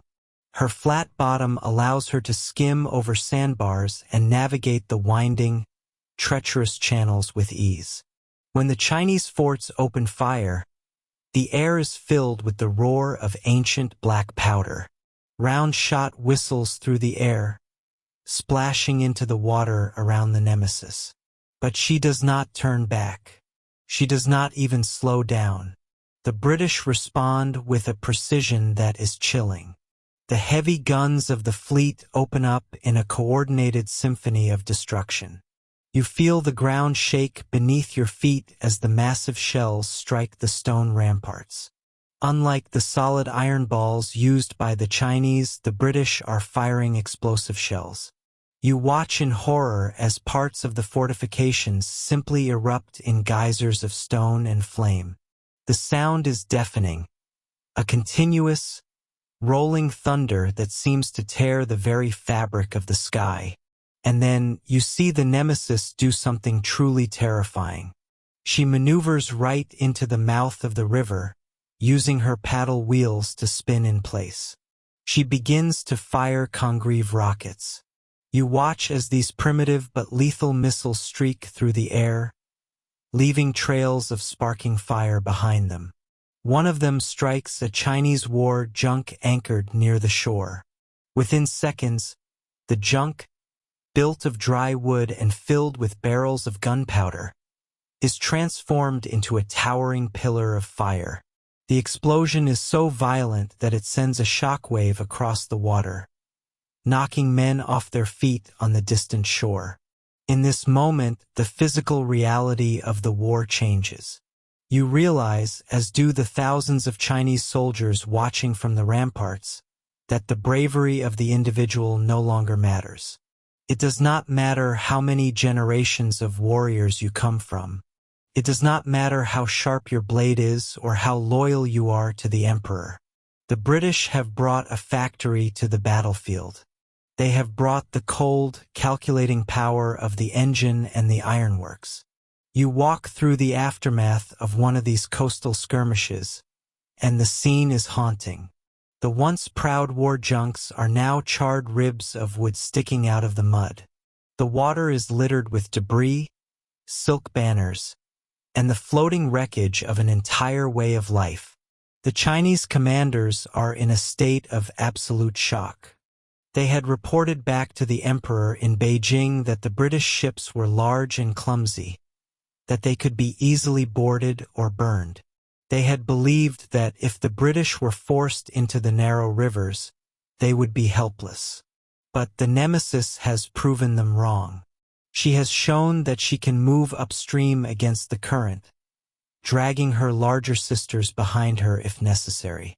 She has shown that she can enter the heart of the empire, bypassing the coastal defenses and striking at the very veins of Chinese commerce. You can see the fear in the eyes of the officials. It is not just the fear of death, but the fear of the unknown. They are facing an enemy they do not understand, using technology that seems like dark magic. The British strategy is clear and devastating. They are not interested in occupying vast territories or marching armies across the interior. They are practicing what will come to be known as gunboat diplomacy. They use the Nemesis and her sister ships to hold the entire coast hostage. They move from port to port, destroying the local naval forces, silencing the forts, and then demanding huge sums of silver or the opening of trade. If the local officials refuse, the British simply move on to the next city, leaving a trail of smoke and broken stone behind them. You see the impact this has on the civilian population. The arrival of the black smoke on the horizon is the signal for thousands of people to pack their belongings and flee into the hills. The vibrant markets of the coastal cities fall silent. The grand merchant houses, built on the wealth of the tea and silk trade, are shuttered. The economy of the southern provinces begins to choke. The Grand Canal, the vital artery that carries grain from the south to the capital in the north, is now vulnerable. As you follow the path of the Nemesis up the coast, toward the city of Ningbo and eventually toward the mouth of the Yangtze River, the scale of the catastrophe becomes clear. The Qing Empire is a land-based power, a massive, slow-moving giant that is being stung to death by a swarm of iron hornets. The emperor's generals try to mount defenses. They attempt to build their own fire rafts to float down the river and burn the British ships. They even try to recruit local divers to swim under the ships and drill holes in their hulls. But the iron plating of the Nemesis laughs at their efforts. The fire rafts are picked off by the British steamers before they can get close. The divers find only cold, impenetrable metal. You stand on a hillside overlooking the Yangtze, the great river that is the soul of China. The British fleet is now gathered at its mouth, preparing to sail inland toward the ancient southern capital of Nanjing. The Nemesis sits at the front of the line, her engine idling with a low, predatory hum. The smoke from her funnel drifts over the water, a black stain on the landscape. This is the moment when the world truly realizes that the old order is gone. The Great Qing, the empire that once dictated terms to the world, is now at the mercy of a few iron ships and the men who command them. The arrival of the Nemesis was not just a military maneuver. It was a cultural and psychological earthquake. It shattered the illusion of Chinese centralism and superiority. It proved that the walls of the Middle Kingdom could be breached not by hordes of horsemen, but by the relentless march of technological progress. As the iron steamer prepares to move deeper into the heart of the empire, you can feel the weight of history shifting. The era of the gunboat has arrived, and China will never be the same again. The path to Nanjing is open, and with every turn of those massive paddle wheels, the Qing Empire is pulled closer to a humiliation that will resonate for centuries. The nemesis has lived up to her name, and the reckoning for the fires of human has only just begun. The humid air of the Pearl River Delta clings to your skin like a damp shroud. You are standing on the ramparts of the Anunghoi Fort, one of the massive stone guardians of the human strait. To the locals, this place is known as the Bogues or the Tiger's Mouth. For centuries, these narrows have been the throat of China's trade with the outside world. If you can hold the Bogues, you can hold the gateway to Canton. If they fall, the heart of the empire lies open and pulsing, defenseless against any blade that chooses to strike. Look out across the water. The morning mist is thick, silvered by a rising sun that promises a sweltering day. You see the shadow of the North Wantong Fort across the channel, its heavy granite walls looking invincible. You feel a sense of ancient pride. These are the finest coastal defenses the Qing dynasty has to offer.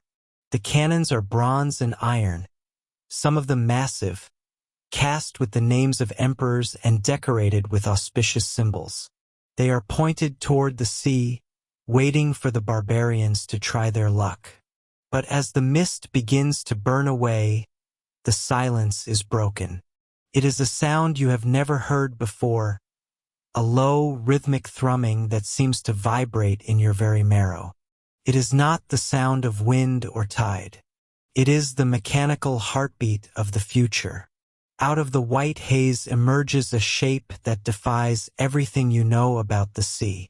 It is the nemesis, the iron ghost you heard rumors of, her black chimney belching thick, oily smoke into the sky. Behind her, the great wooden walls of the British Royal Navy follow, their masts stripped for action, their gun ports open like the rows of teeth in a predator. You watch as the British ships take their positions. They do not behave like any fleet you have ever seen. They do not wait for the wind to favor them or the tide to turn. The steamships tow the massive ships of the line into perfect firing positions, right in the blind spots of your stationary cannons. You realize with a sudden, cold knot in your stomach that your guns are fixed. They are designed to fire at a specific patch of water where a ship should be. But the British are not staying in that patch. They are dancing on the water, moving with a terrifying, mechanical precision. The first broadside does not sound like a single shot. It sounds like the earth itself is being torn in half.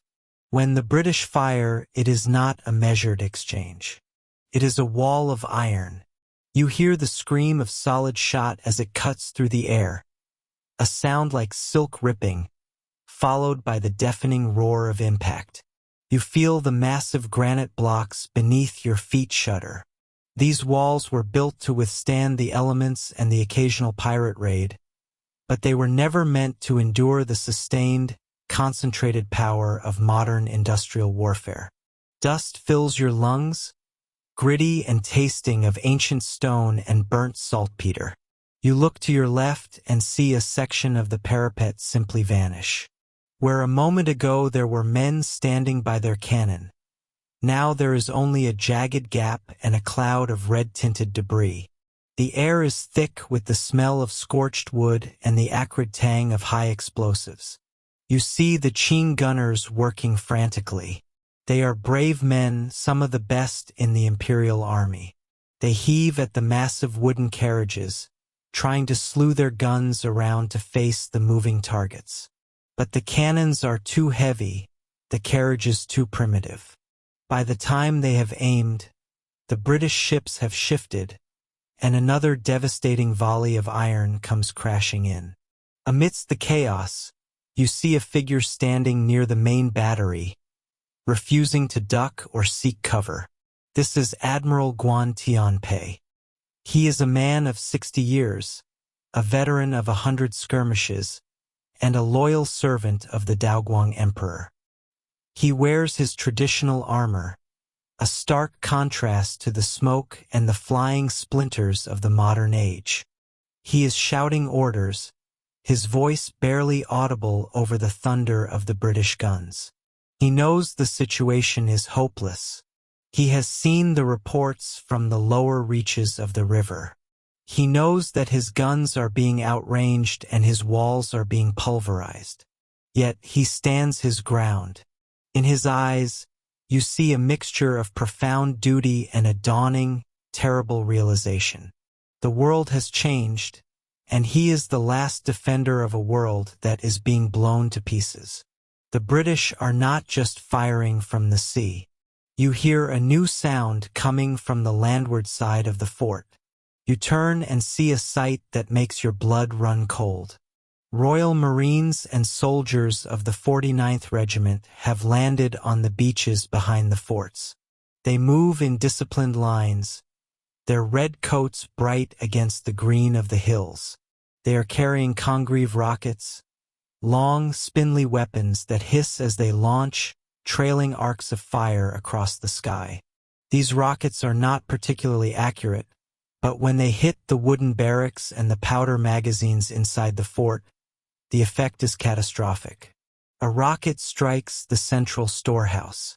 For a second, there is a weird, pressurized silence, and then a pillar of flame erupts, throwing timber and stone hundreds of feet into the air. The shockwave knocks you off your feet. As you scramble to get up, your ears ringing, you see the British infantry charging. They are not using the slow, methodical tactics of the past. They are moving with bayonets fixed, supported by the terrifyingly fast fire of their percussion-cap muskets. You see the Qing defenders trying to rally. They use their matchlock muskets, but the humidity has dampened their powder, and the slow-burning fuses are difficult to keep lit in the heat of battle. They are fighting with spears and Dao swords against men who have spent years perfecting the art of the bayonet drill. It is not a battle. It is a slaughter. The technological gap is not just a distance between two types of ships or two types of guns. It is a canyon that separates the medieval from the modern, and the Qing are falling headfirst into the abyss. Admiral Guan Tianpei sees his men falling around him. He sees the British flags being raised on the neighboring forts of North Wantong and Weitung. The entire defense system of the Bogues is collapsing. He orders his remaining officers to flee, to save themselves so they can fight another day. But he himself stays. He walks toward the center of the battery, his hand on the hilt of his sword. When the British storm the ramparts, they find him there, a lone figure of defiance in a landscape of ruin. He dies as he lived, with his face to the enemy, a representative of a proud martial tradition that simply has no answer for the iron and steam of the West. As you escape the fort, scrambling down the rocky slopes toward the interior, you look back one last time. The great stone walls of the Anunghoi fort are blackened and broken. The Union Jack flies where the yellow dragon banner once fluttered. The British fleet is already moving, their paddle wheels churning the water of the Pearl River into a white froth. They are heading deeper into the heart of the empire. The fall of the Bogue forts is more than just a military defeat. It is a psychological shattering. For centuries, the Chinese have believed in the concept of the Middle Kingdom, the idea that they are the center of the world and that all outsiders are merely peripheral barbarians who must eventually submit to the emperor's will. But as you watch those smoke-belching ships steam effortlessly up the river, toward Canton and beyond, that belief begins to crumble just like the granite walls of the forts. The news ripples through the countryside like a shockwave. People who have lived their entire lives under the assumption of imperial protection now feel a cold wind of vulnerability. The invincible Great Wall of the Sea has been breached in a single afternoon.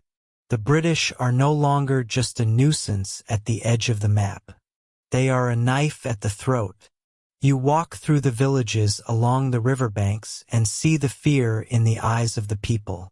They have heard of the Nemesis, the devil ship that breathes fire and walks on water.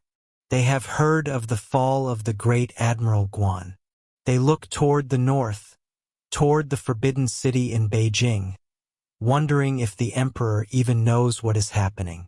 They wonder if anyone can stop this tide of iron. Behind you, the smoke from the burning forts rises in thick, black plumes, staining the horizon. The bogues have fallen. The gateway is open. The British are no longer knocking at the door.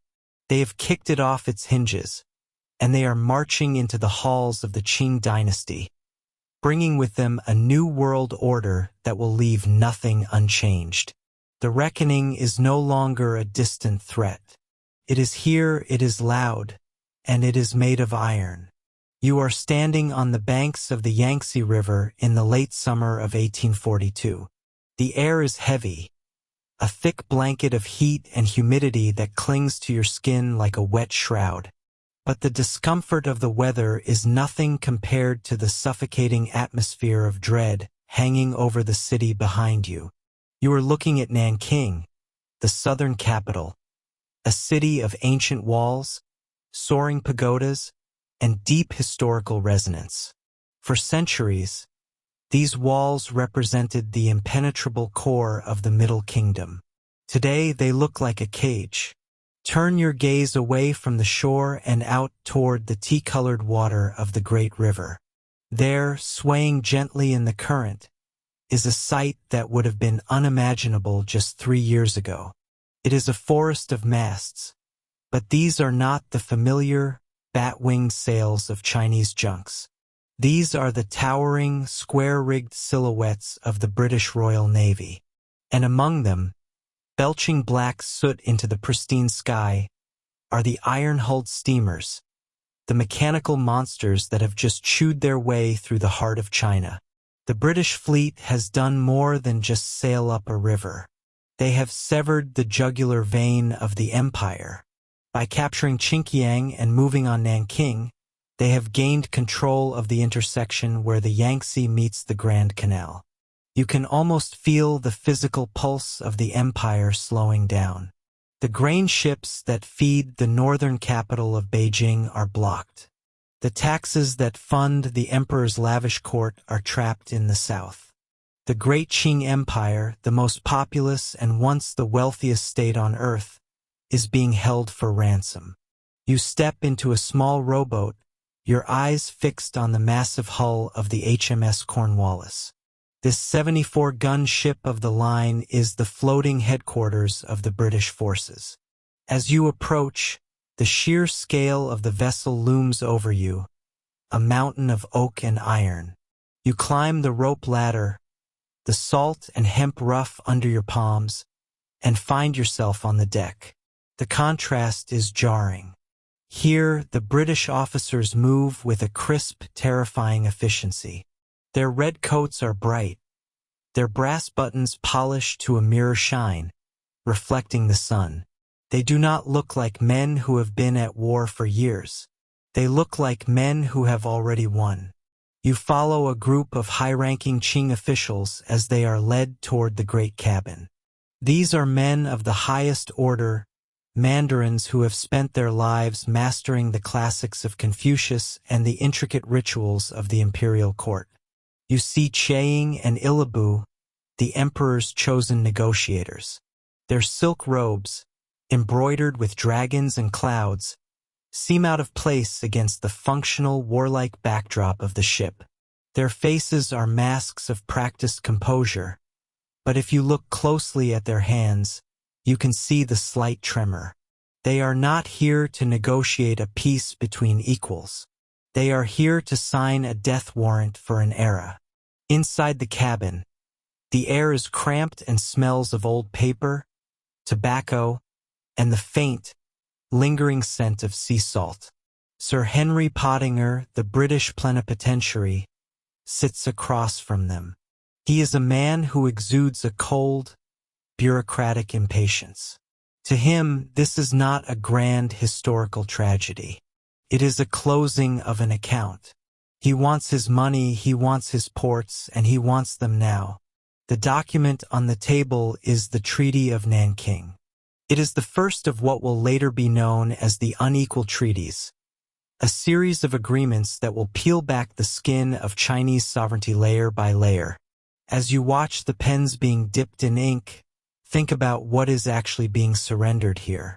This is not just about ending a war. It is about dismantling a worldview. First, there is the matter of the silver. You hear the figures being read aloud, and they are staggering. 21 million silver dollars. That is the price China must pay for the right to be left alone. 6 million for the opium that Commissioner Lin destroyed at Human, the very act that started this firestorm. 3 million to settle debts owed by Chinese merchants. And 12 million for the costs of the British military campaign itself. Think of the irony of that. You are standing in a country that has been invaded, shelled, and occupied, and now you are being told you must pay the invaders for the gunpowder they used to kill your soldiers. But the money is just the beginning. The British demand the end of the Canton system. For decades, Western trade was funneled through a single needle eye in the south, strictly controlled by a guild of Chinese merchants. That needle eye is now being smashed open. 5 ports are to be opened to British residents and trade. Canton, Amoy, Fuzhou, Ningpo, and Shanghai. These are not just places to trade. They are to be beachheads. In these treaty ports, British merchants will live under their own laws, a concept known as extraterritoriality.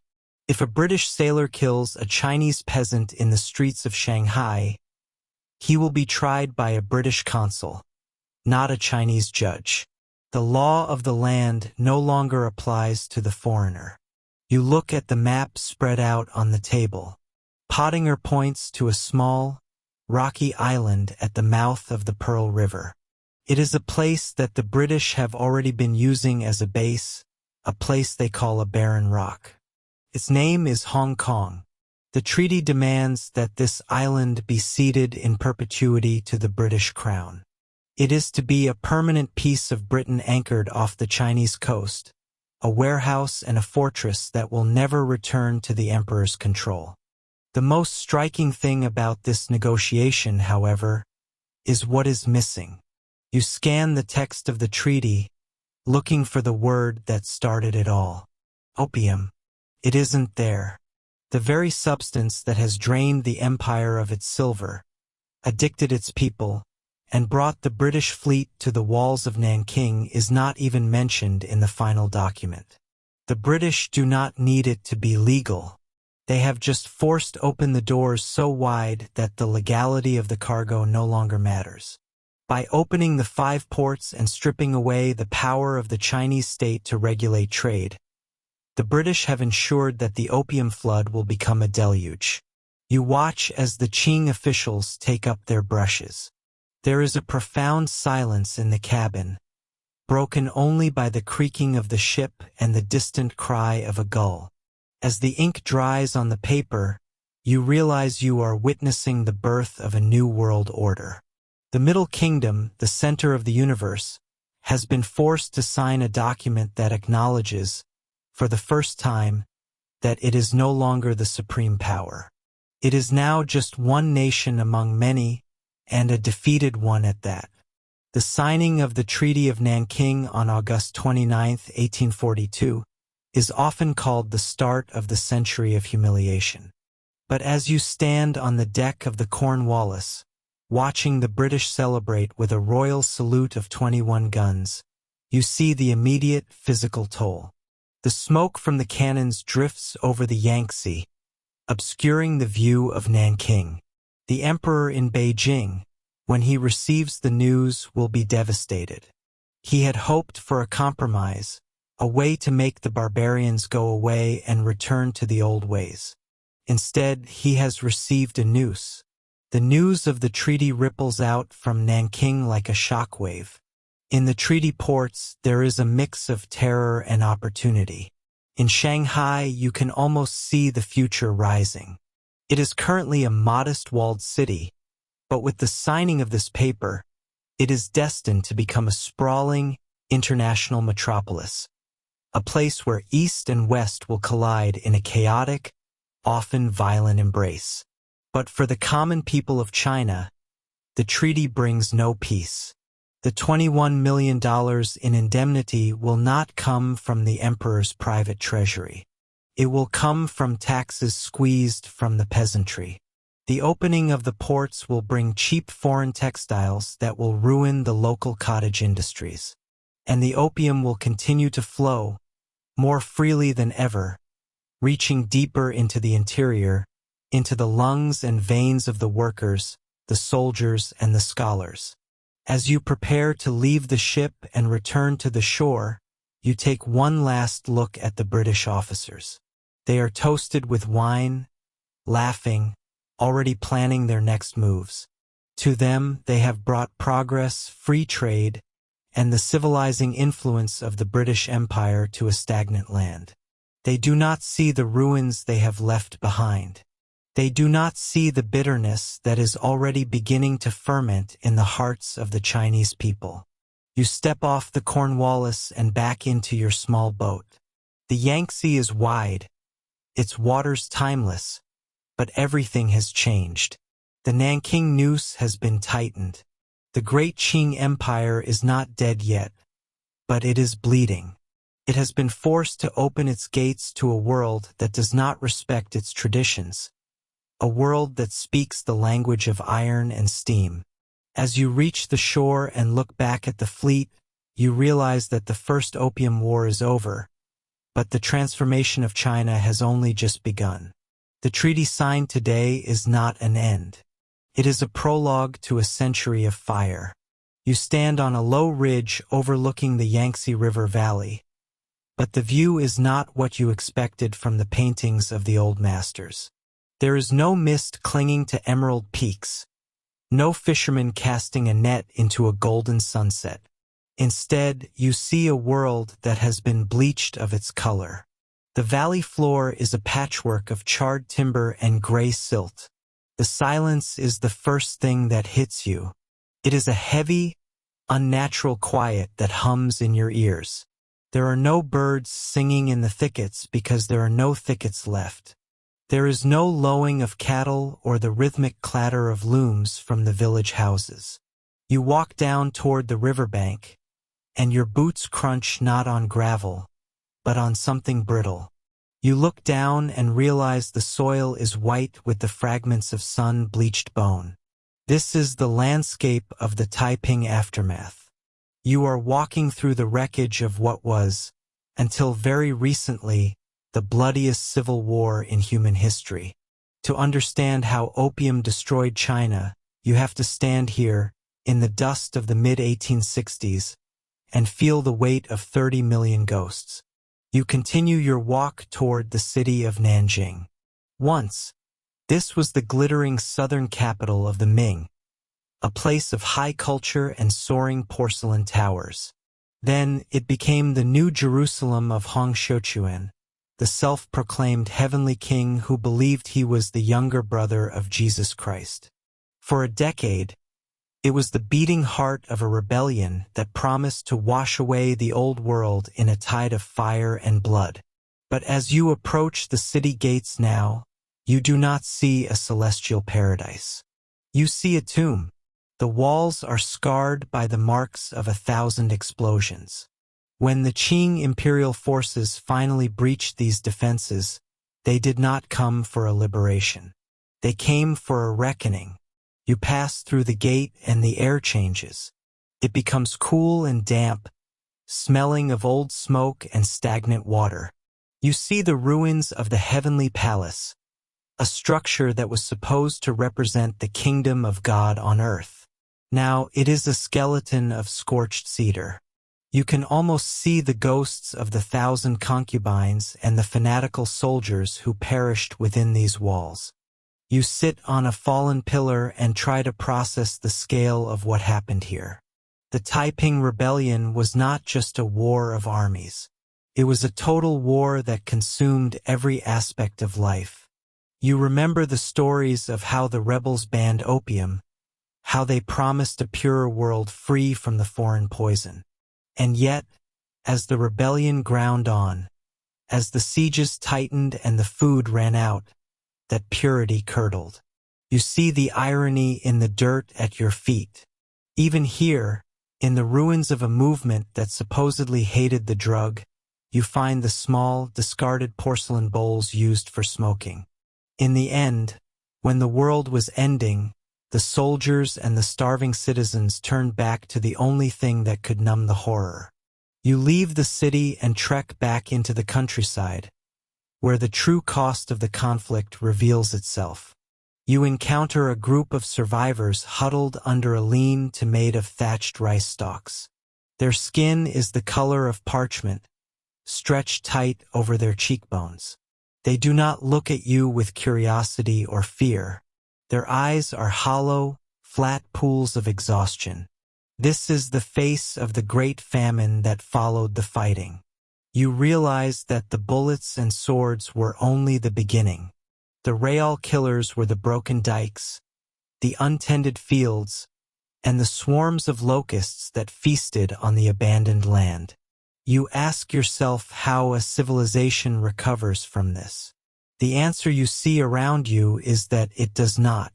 Not really. The central authority of the Qing Emperor in Beijing is now a ghost of its former self. To defeat the Taiping, the emperor had to allow local landlords and provincial generals to raise their own private armies. You see these soldiers patrolling the roads. They do not wear the official silk of the Imperial Guards. They wear mismatched tunics and carry modern rifles bought from European traders. Their loyalty is not to the Forbidden City, but to the generals who pay them. You are witnessing the birth of the warlord era, a fragmentation of power that will haunt China for the next century. The air grows thick with a familiar, cloying sweetness. You follow the scent to a small shack on the edge of a ruined village. Inside, the smoke is so thick you can barely see the flickering oil lamp. Men and women lie on wooden platforms, their limbs intertwined like dry vines. They are not the wealthy merchants or the bored aristocrats you saw in the coastal treaty ports. These are the peasants who have lost everything. Their homes are ash, their families are dead, and their soil is poisoned. For them, opium is not a luxury. It is a chemical suicide, a way to escape the earthly hell that their country has become. You realize that the British and the French, who helped the Qing suppress the rebellion in its final years, did not do so out of a sense of justice. They did it because dead men do not buy opium. They did it because the Taiping, with their strange, puritanical brand of Christianity, were bad for business. You see the dark brilliance of the trap. The foreigners provided the drug that weakened the social fabric, which led to the rebellion. Then, they provided the guns and the military advice to crush the rebellion, ensuring that the weakened Qing remained in power just enough to keep the ports open and the silver flowing outward. You walk along the banks of the Grand Canal, the great artery that once moved grain from the south to the north. Now it is choked with weeds and the hulls of sunken barges. The infrastructure of an empire is rotting. Without the tax revenue from the southern provinces, the Qing cannot afford to maintain the canals or the dams. You watch the water spill out into a stagnant marsh, and you know that the next time the rains come, the floods will be catastrophic. It is a cycle of ruin that seems impossible to break. You feel the weight of the psychological damage. It is not just the physical destruction, but the loss of the mandate of heaven. For thousands of years, The Chinese people believed that their emperor was the link between the divine and the mortal. But after 20 years of civil war, after the sight of foreign soldiers marching through the capital and the smell of 30 million corpses, that belief is shattered. You see it in the way the survivors carry themselves. There is a sense of profound betrayal. The old ways did not protect them. The new ways, brought by the red-haired foreigners, have only brought pain. You stand at the edge of a mass grave, a long trench where the earth is still mounded high. You think about the ever-victorious army, the mercenary force led by the British officer Charles Gordon. They were celebrated as heroes in London and Paris for helping to end the chaos. But here, in the mud of the Yangtze, their victory feels like a hollow joke. They protected the trade routes. They secured the banks. But they left behind a hollowed-out shell of a nation. The sun begins to set, casting long, bloody shadows across the ruined fields. You look toward the horizon, toward the north, where the Qing court tries to pretend that nothing has changed. They are attempting a self-strengthening movement, buying Western cannons and building steamships, trying to graft modern technology onto a dying body. But you look at the people around you, the ones who are turning to the pipe to forget the hunger, and you know it is too late. The rot is not on the surface. It is in the marrow. You realize that the Taiping Rebellion was the moment the Qing dynasty truly died, even if its heart continued to beat for a few more decades. The opium did not just kill individuals. It fueled the fire that burned down the house. As you walk back into the gathering gloom, you feel the cold breath of the future. The century of humiliation is not over. It is merely entering a new, even darker phase. The heavenly kingdom is gone, and in its place, an earthly hell has taken root, nourished by the white poppy and the greed of empires.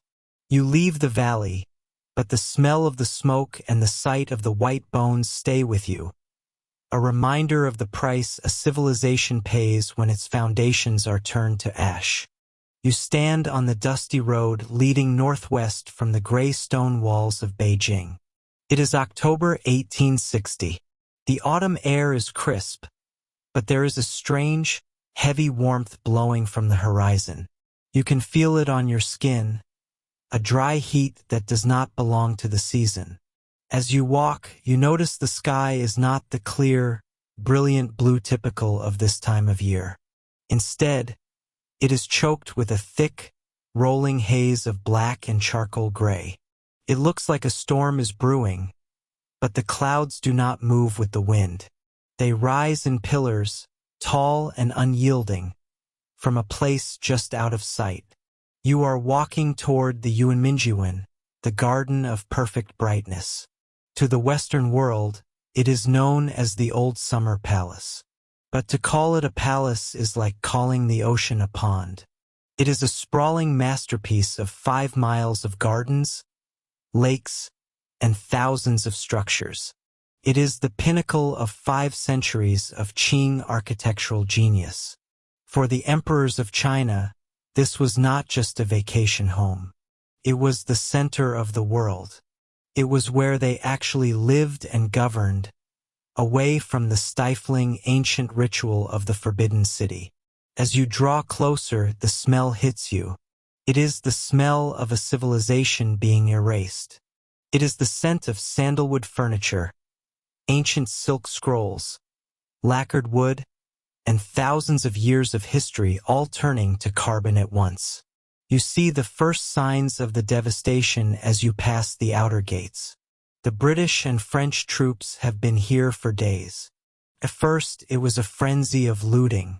You see soldiers walking toward the city, their pockets bulging with pearls and gold watches. Some of them wear magnificent imperial robes of yellow silk over their mud-stained uniforms, laughing as they drag heavy crates filled with jade and silver. You step through the broken gates and enter the gardens. For a moment, even through the smoke, The beauty of the place takes your breath away. You see delicate stone bridges arching over lily ponds that reflect the flickering orange light of the fires. You see the great fountain, a marvel of hydraulics designed by Jesuit priests a century ago, its stone lions and bronze zodiac heads standing silent. But the water is no longer clear. It is choked with debris, broken porcelain, and floating scraps of burnt calligraphy. You walk deeper into the complex, and the heat becomes intense. You are now witnessing the systematic destruction of the most beautiful place on earth. This is not a random fire. This is a cold, calculated act of state. Lord Elgin, the British High Commissioner, has ordered the entire complex to be burned to the ground. He did not want to burn the city of Beijing itself, fearing that the civilian casualties would be too high and the political fallout too great. Instead, he chose to strike at the heart of the emperor himself. He wanted to destroy the Xianfeng emperor's favorite sanctuary, his private paradise, to show him that no wall and no ocean could protect him from the power of the British Empire. You watch as 5,000 British soldiers move from pavilion to pavilion with torches. They are methodical. They enter a hall filled with thousands of books, the only copies of ancient encyclopedias and histories in existence. They toss their brands onto the wooden shelves. You see the paper curl and blacken, the knowledge of centuries vanishing in a matter of seconds. You walk past the Hall of Central Purity, where the roof is already collapsing. The golden tiles shatter as they hit the marble floor, sounding like thousands of breaking bells. Why is this happening? You remember the news that reached the British camp. A diplomatic party, including the journalist Thomas Bowlby and the envoy Harry Parkes, had been captured by the Chinese while under a flag of truce. They were tortured. Some were tied with ropes soaked in water so that as the ropes dried, they tightened, cutting into the flesh until the men died in agony. When the British recovered the bodies, they were unrecognizable. To the British, this was a barbaric betrayal of the rules of war. To the Chinese, the British were the barbarians, drug traffickers who had forced their way into a sovereign land. The burning of the Summer Palace was to be the ultimate punishment for this perceived insult. You stand by the edge of a massive lake, watching the fire reflect in the water. The smoke is so thick now that the sun has become a dim, copper coin in the sky. It is said that the smoke is so vast it can be seen from Beijing, casting a shadow over the forbidden city, a constant reminder to the terrified officials inside that their world is ending. The emperor has already fled. He is hundreds of miles away in the mountains of Rihe, leaving his brother, Prince Gong, to pick up the pieces of a shattered empire. As you navigate the burning paths, you see the remnants of the European-style palaces. These were built with stone and marble, meant to show that the Qing could master the styles of the West as easily as their own. But the fire does not care about style. The marble cracks in the intense heat. The statues of lions and griffins lose their faces. You see a British officer standing near a pile of burning tapestries. He looks at the destruction with a mixture of awe and horror. He will later write in his diary that a person could not imagine the beauty of what they were destroying, and that even as they burned it, they felt like vandals. By the third day of the fire, the garden of perfect brightness is gone. What remains are blackened stone skeletons and hills of gray ash. The silence that follows the roar of the flames is even more terrifying. The heart of the Qing dynasty has been cut out. You follow the path of history toward the city walls of Beijing, where the final act of this tragedy is about to play out. The British and French have positioned their cannons, pointed directly at the gates of the capital. They have told Prince Gong that if he does not sign their terms immediately, they will level the city. The prince, A man who has never had to deal with such brutality has no choice. The army that was supposed to protect the capital has been scattered. The emperor is in hiding. The mandate of heaven is flickering like a candle in a gale. You find yourself inside the hall of ceremonies within the city. The air is cold here, a stark contrast to the inferno you just left. Prince Gong sits across from the Western diplomats. He looks pale, his eyes hollow. He is about to sign the Convention of Beijing, the final crushing blow of the Second Opium War. As you watch the ink dry on the parchment, you realize the scale of the submission. The Qing Empire is not just losing a war. It is losing its soul. Under the terms of this treaty, the opium trade, the very thing that has been rotting the social fabric of the nation for decades, is finally made legal. The British can now ship their poison into the heart of China without any legal resistance. The emperor must apologize for the war. Huge indemnities, millions of ounces of silver, must be paid to the victors. The port of Tianjin is open to foreign trade, and the British take possession of the Kowloon Peninsula, expanding their foothold in Hong Kong. But perhaps most devastatingly, the treaty allows for the free movement of Christian missionaries throughout the interior of China. To the Qing court, this is an invasion of ideas, a direct threat to the Confucian order that has held the country together for 2 millennia. You look at Prince Gong as he rises from the table. He refuses to look the Westerners in the eye. He knows what this means.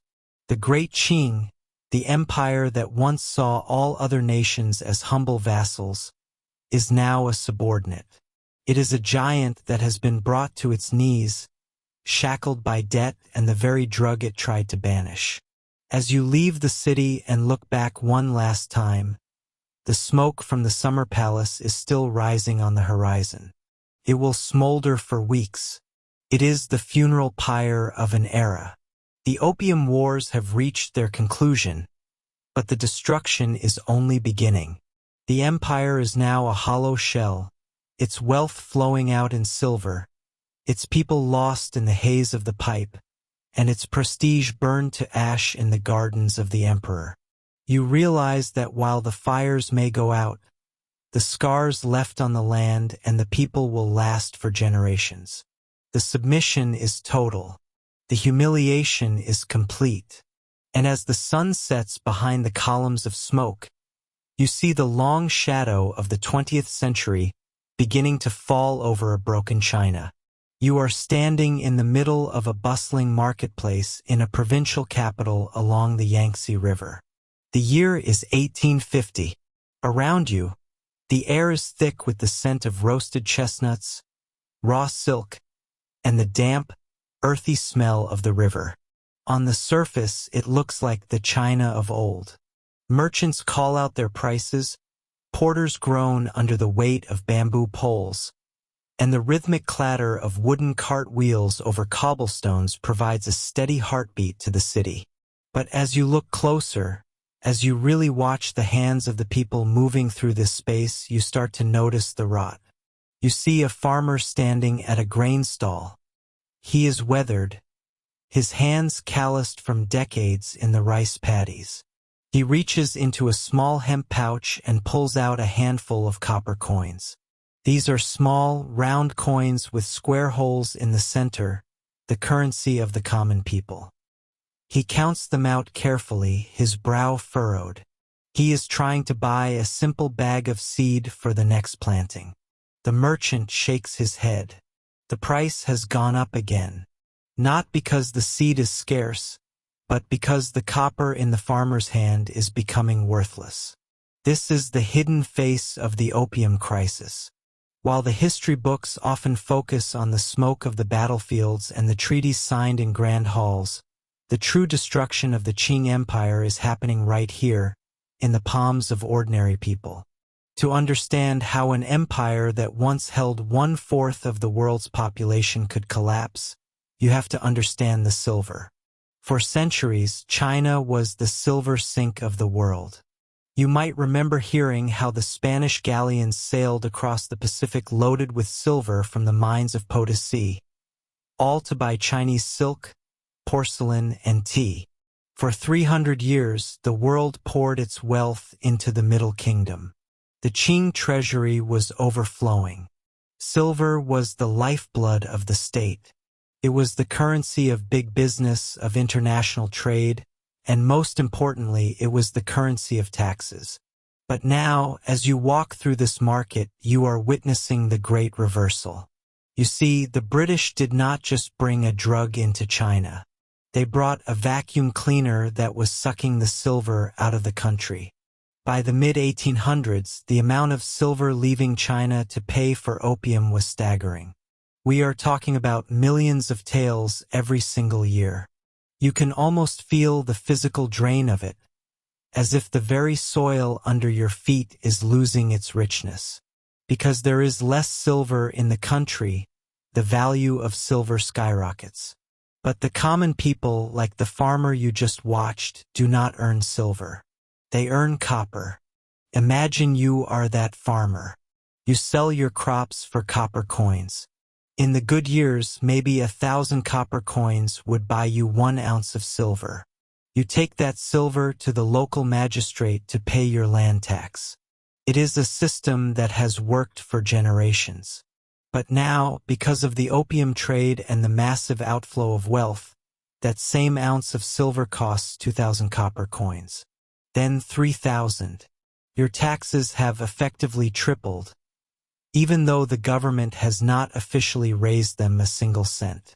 You are working harder than your father ever did, growing more rice than your grandfather ever dreamed of, and yet you are sliding into debt. You see the desperation in the eyes of the people around you. This is the economic shadow that opium cast over the landscape. It was a silent, crushing weight that broke the back of the peasantry long before the rebels ever picked up a sword. You leave the marketplace and walk toward the outskirts of the city, toward the great dikes that hold back the river.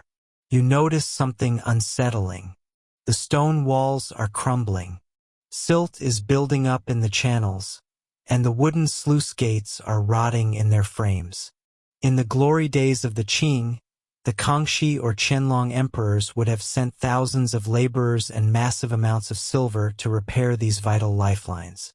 But as you look at the neglected infrastructure, you realize the treasury is empty. The money that should have gone to maintaining the dikes, to dredging the Grand Canal, and to feeding the hungry during a drought has vanished into the pipes of the opium dens and the coffers of the British East India Company. This is the systemic collapse of a civilization. When the state loses its silver, it loses its ability to govern. You see it in the faces of the low-level officials you pass. They are supposed to be the guardians of the law, but their salaries, paid in devalued copper, no longer buy enough food for their families. To survive, they turn to corruption.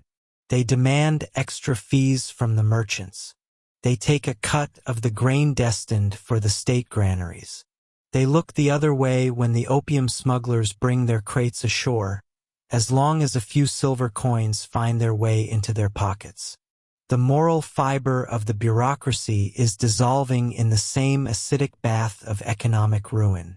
You feel a chill as you realize what this means for the future. Without the money to maintain the irrigation systems, the next flood will be a catastrophe. Without the money to pay the soldiers, the next rebellion will be unstoppable. The Qing Empire is no longer a titan. It is a hollowed-out shell, held together by tradition and habit, but lacking the internal strength to withstand a breeze, let alone a storm. You see a group of men huddled in the shadow of a warehouse. They are not trading goods or discussing politics. They are lean, their ribs showing through their thin tunics, their eyes vacant. They are waiting for the next shipment. They have given up on the economy of the sun, the world of farming and trade. They have retreated into the economy of the shadow. The economic ruin was not just about the money leaving. It was about the productivity that never happened. Every silver coin spent on opium was a coin not spent on a new plow, a better boat, or a child's education. Every hour spent in a drug-induced stupor was an hour of labor lost to the empire. Multiply that by millions of people, and you have a nation that is effectively standing still while the rest of the world is leaping forward into the Industrial Revolution. You think about the steamships you saw in the harbor, the iron hulls and the powerful engines of the Western powers. They were built with the capital that China was losing. The very wealth of the Qing was being used to forge the chains that would bind it. As the afternoon sun begins to dip lower, casting long, distorted shadows across the dusty road, you pass a local pawn shop. There is a long line of people outside. They are holding their family heirlooms, a jade hairpin, a silk robe, a bronze mirror. They are trading the memories of their ancestors for a few bags of grain or a small bit of silver to satisfy the tax collector. The history of a family, the heritage of a village, all being liquidated to feed the twin hungers of the state and the addiction. It is a fire sale of a civilization. The scale of this ruin is almost impossible to grasp when you look at it from a distance. But standing here, seeing the trembling hands of a woman as she parts with her wedding jewelry, it becomes intensely personal. The Qing Empire did not just fall because of superior foreign weapons.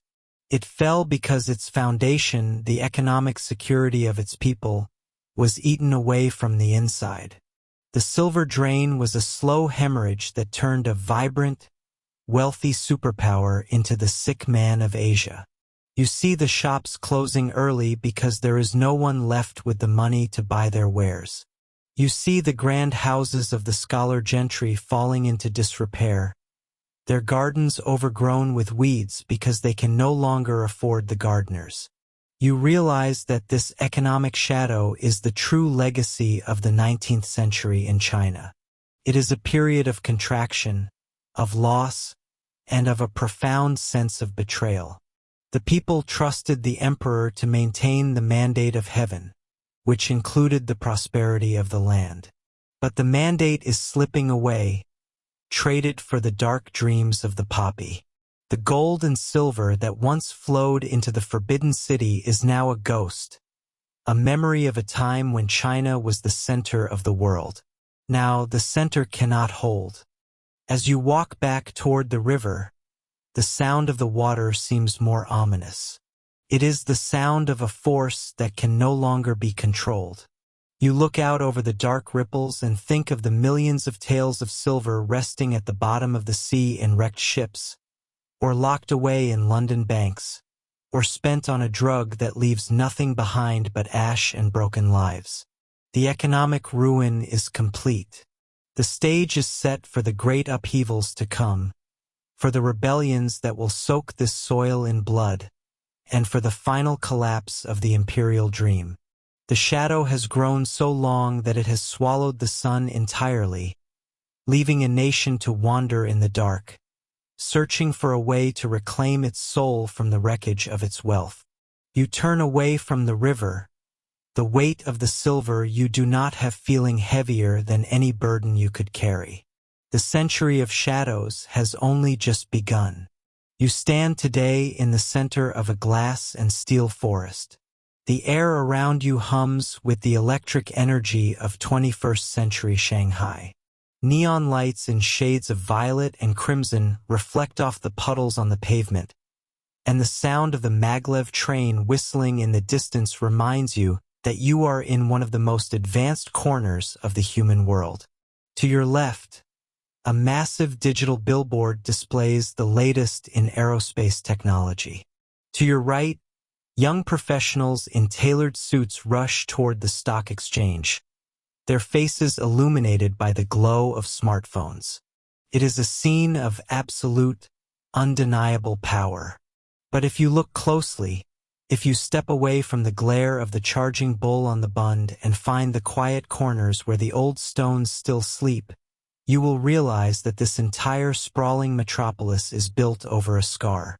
You walk toward the waterfront, where the colonial architecture of the 19th century still stands, a row of stone giants facing the river. These buildings, once the counting houses and banks of the British, the French, and the Americans, are beautiful in their own austere way. But for the people who live here, they are not just architecture.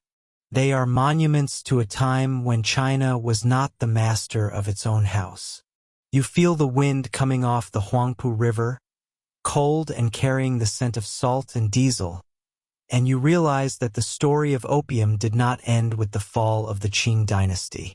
It did not end when the last pipe was shattered or the last emperor was led out of the Forbidden City. It lives on in the very DNA of the modern world. Think about the way a bone heals after a traumatic break. It often grows back thicker, harder, and less flexible at the point of the fracture. That is what you are seeing when you look at the face of modern China. You are seeing a civilization that spent a century in a state of existential terror, a nation that watched its wealth stolen, its people poisoned, and its sovereignty shredded by foreign merchants who claimed they were bringing nothing but progress. You take a taxi across the city, headed toward a quiet park where the ruins of the old summer palace lie. As you step out of the car, the noise of the city fades. Here, the landscape is different.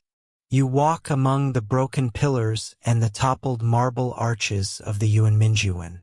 You run your fingers over the surface of a stone that was once part of a fountain designed by the finest architects of Europe and China combined.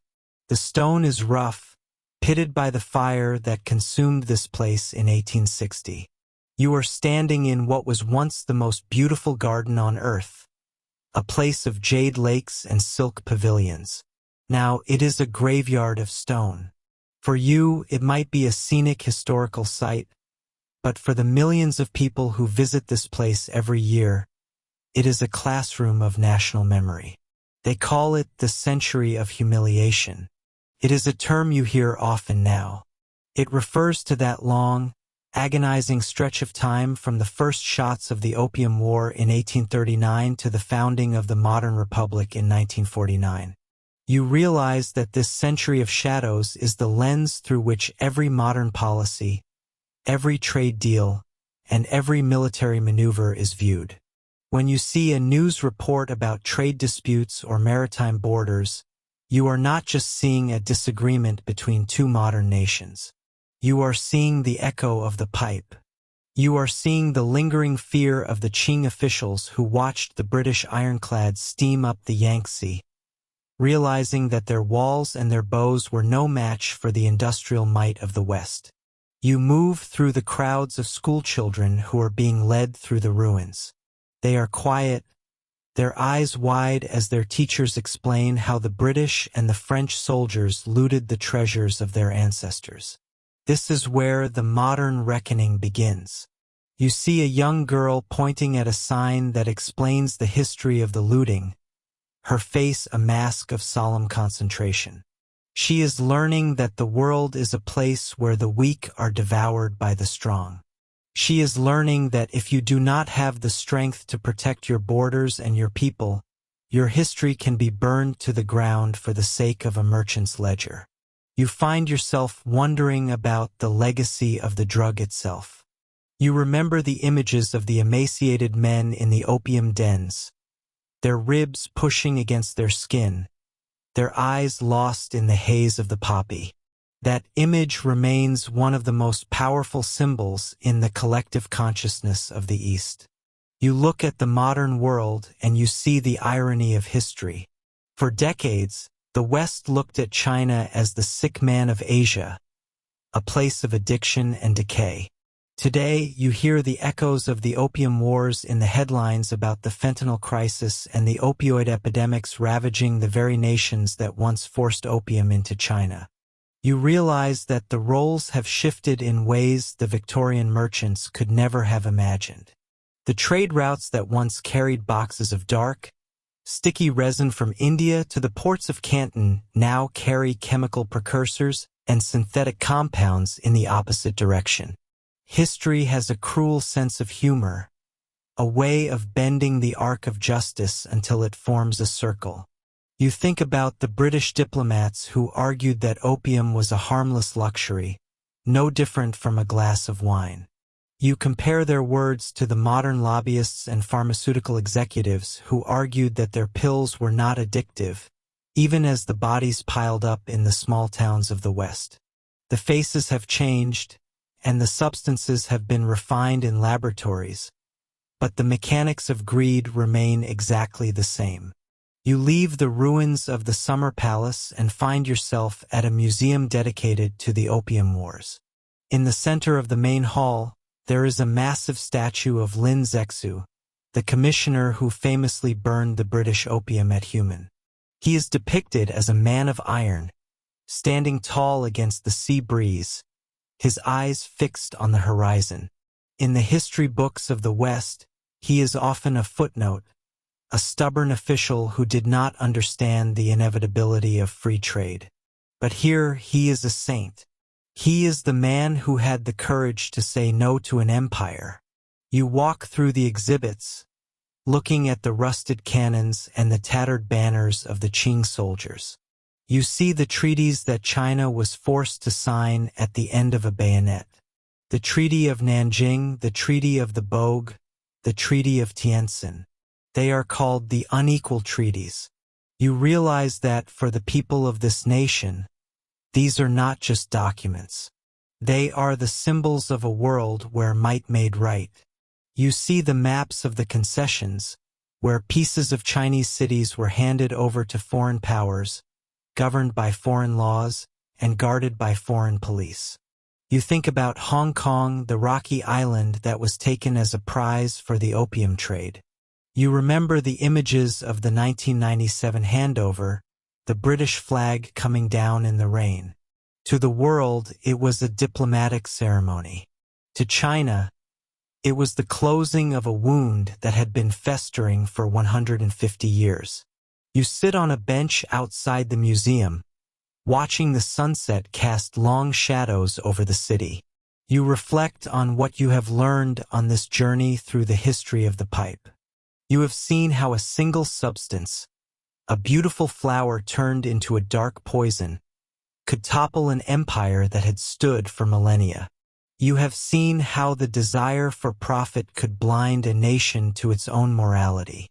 And you have seen how a people can be pushed to the very brink of destruction, only to rise again with a fierce, unbreakable resolve to never be the victim of history again. You look at the people passing by you. They are tech entrepreneurs, students, laborers, and artists. They belong to a nation that is now the second largest economy in the world, a nation that builds artificial islands and sends rovers to the far side of the moon. But you know that inside many of them, there is still the ghost of the Opium War. It is the reason for the intense pride, the occasional defensiveness, and the relentless drive for modern power. They are running away from the image of the emaciated man in the opium den. They are running toward a future where no one can ever tell them what they can and cannot do within their own borders. The story of opium destroyed the Qing Empire, but it created the modern world. It redrew the maps of the globe, shifted the balance of power between the East and the West, and set the stage for the massive geopolitical struggles of our time. You realize that we are all living in the wake of the British steamships. We are all living with the consequences of a global trade system that was founded on the exploitation of the vulnerable. As the sky turns to a deep, bruised purple and the first stars begin to appear over the skyscrapers, you stand up to walk back toward the light and the noise of the city. You carry with you the smell of the damp earth from the ruins and the memory of the cold stone. You have seen the rise, the fall, and the reckoning.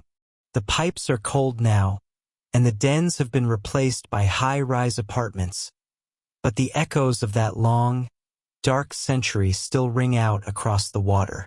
You walk back into the crowd, knowing that the past is never truly behind us.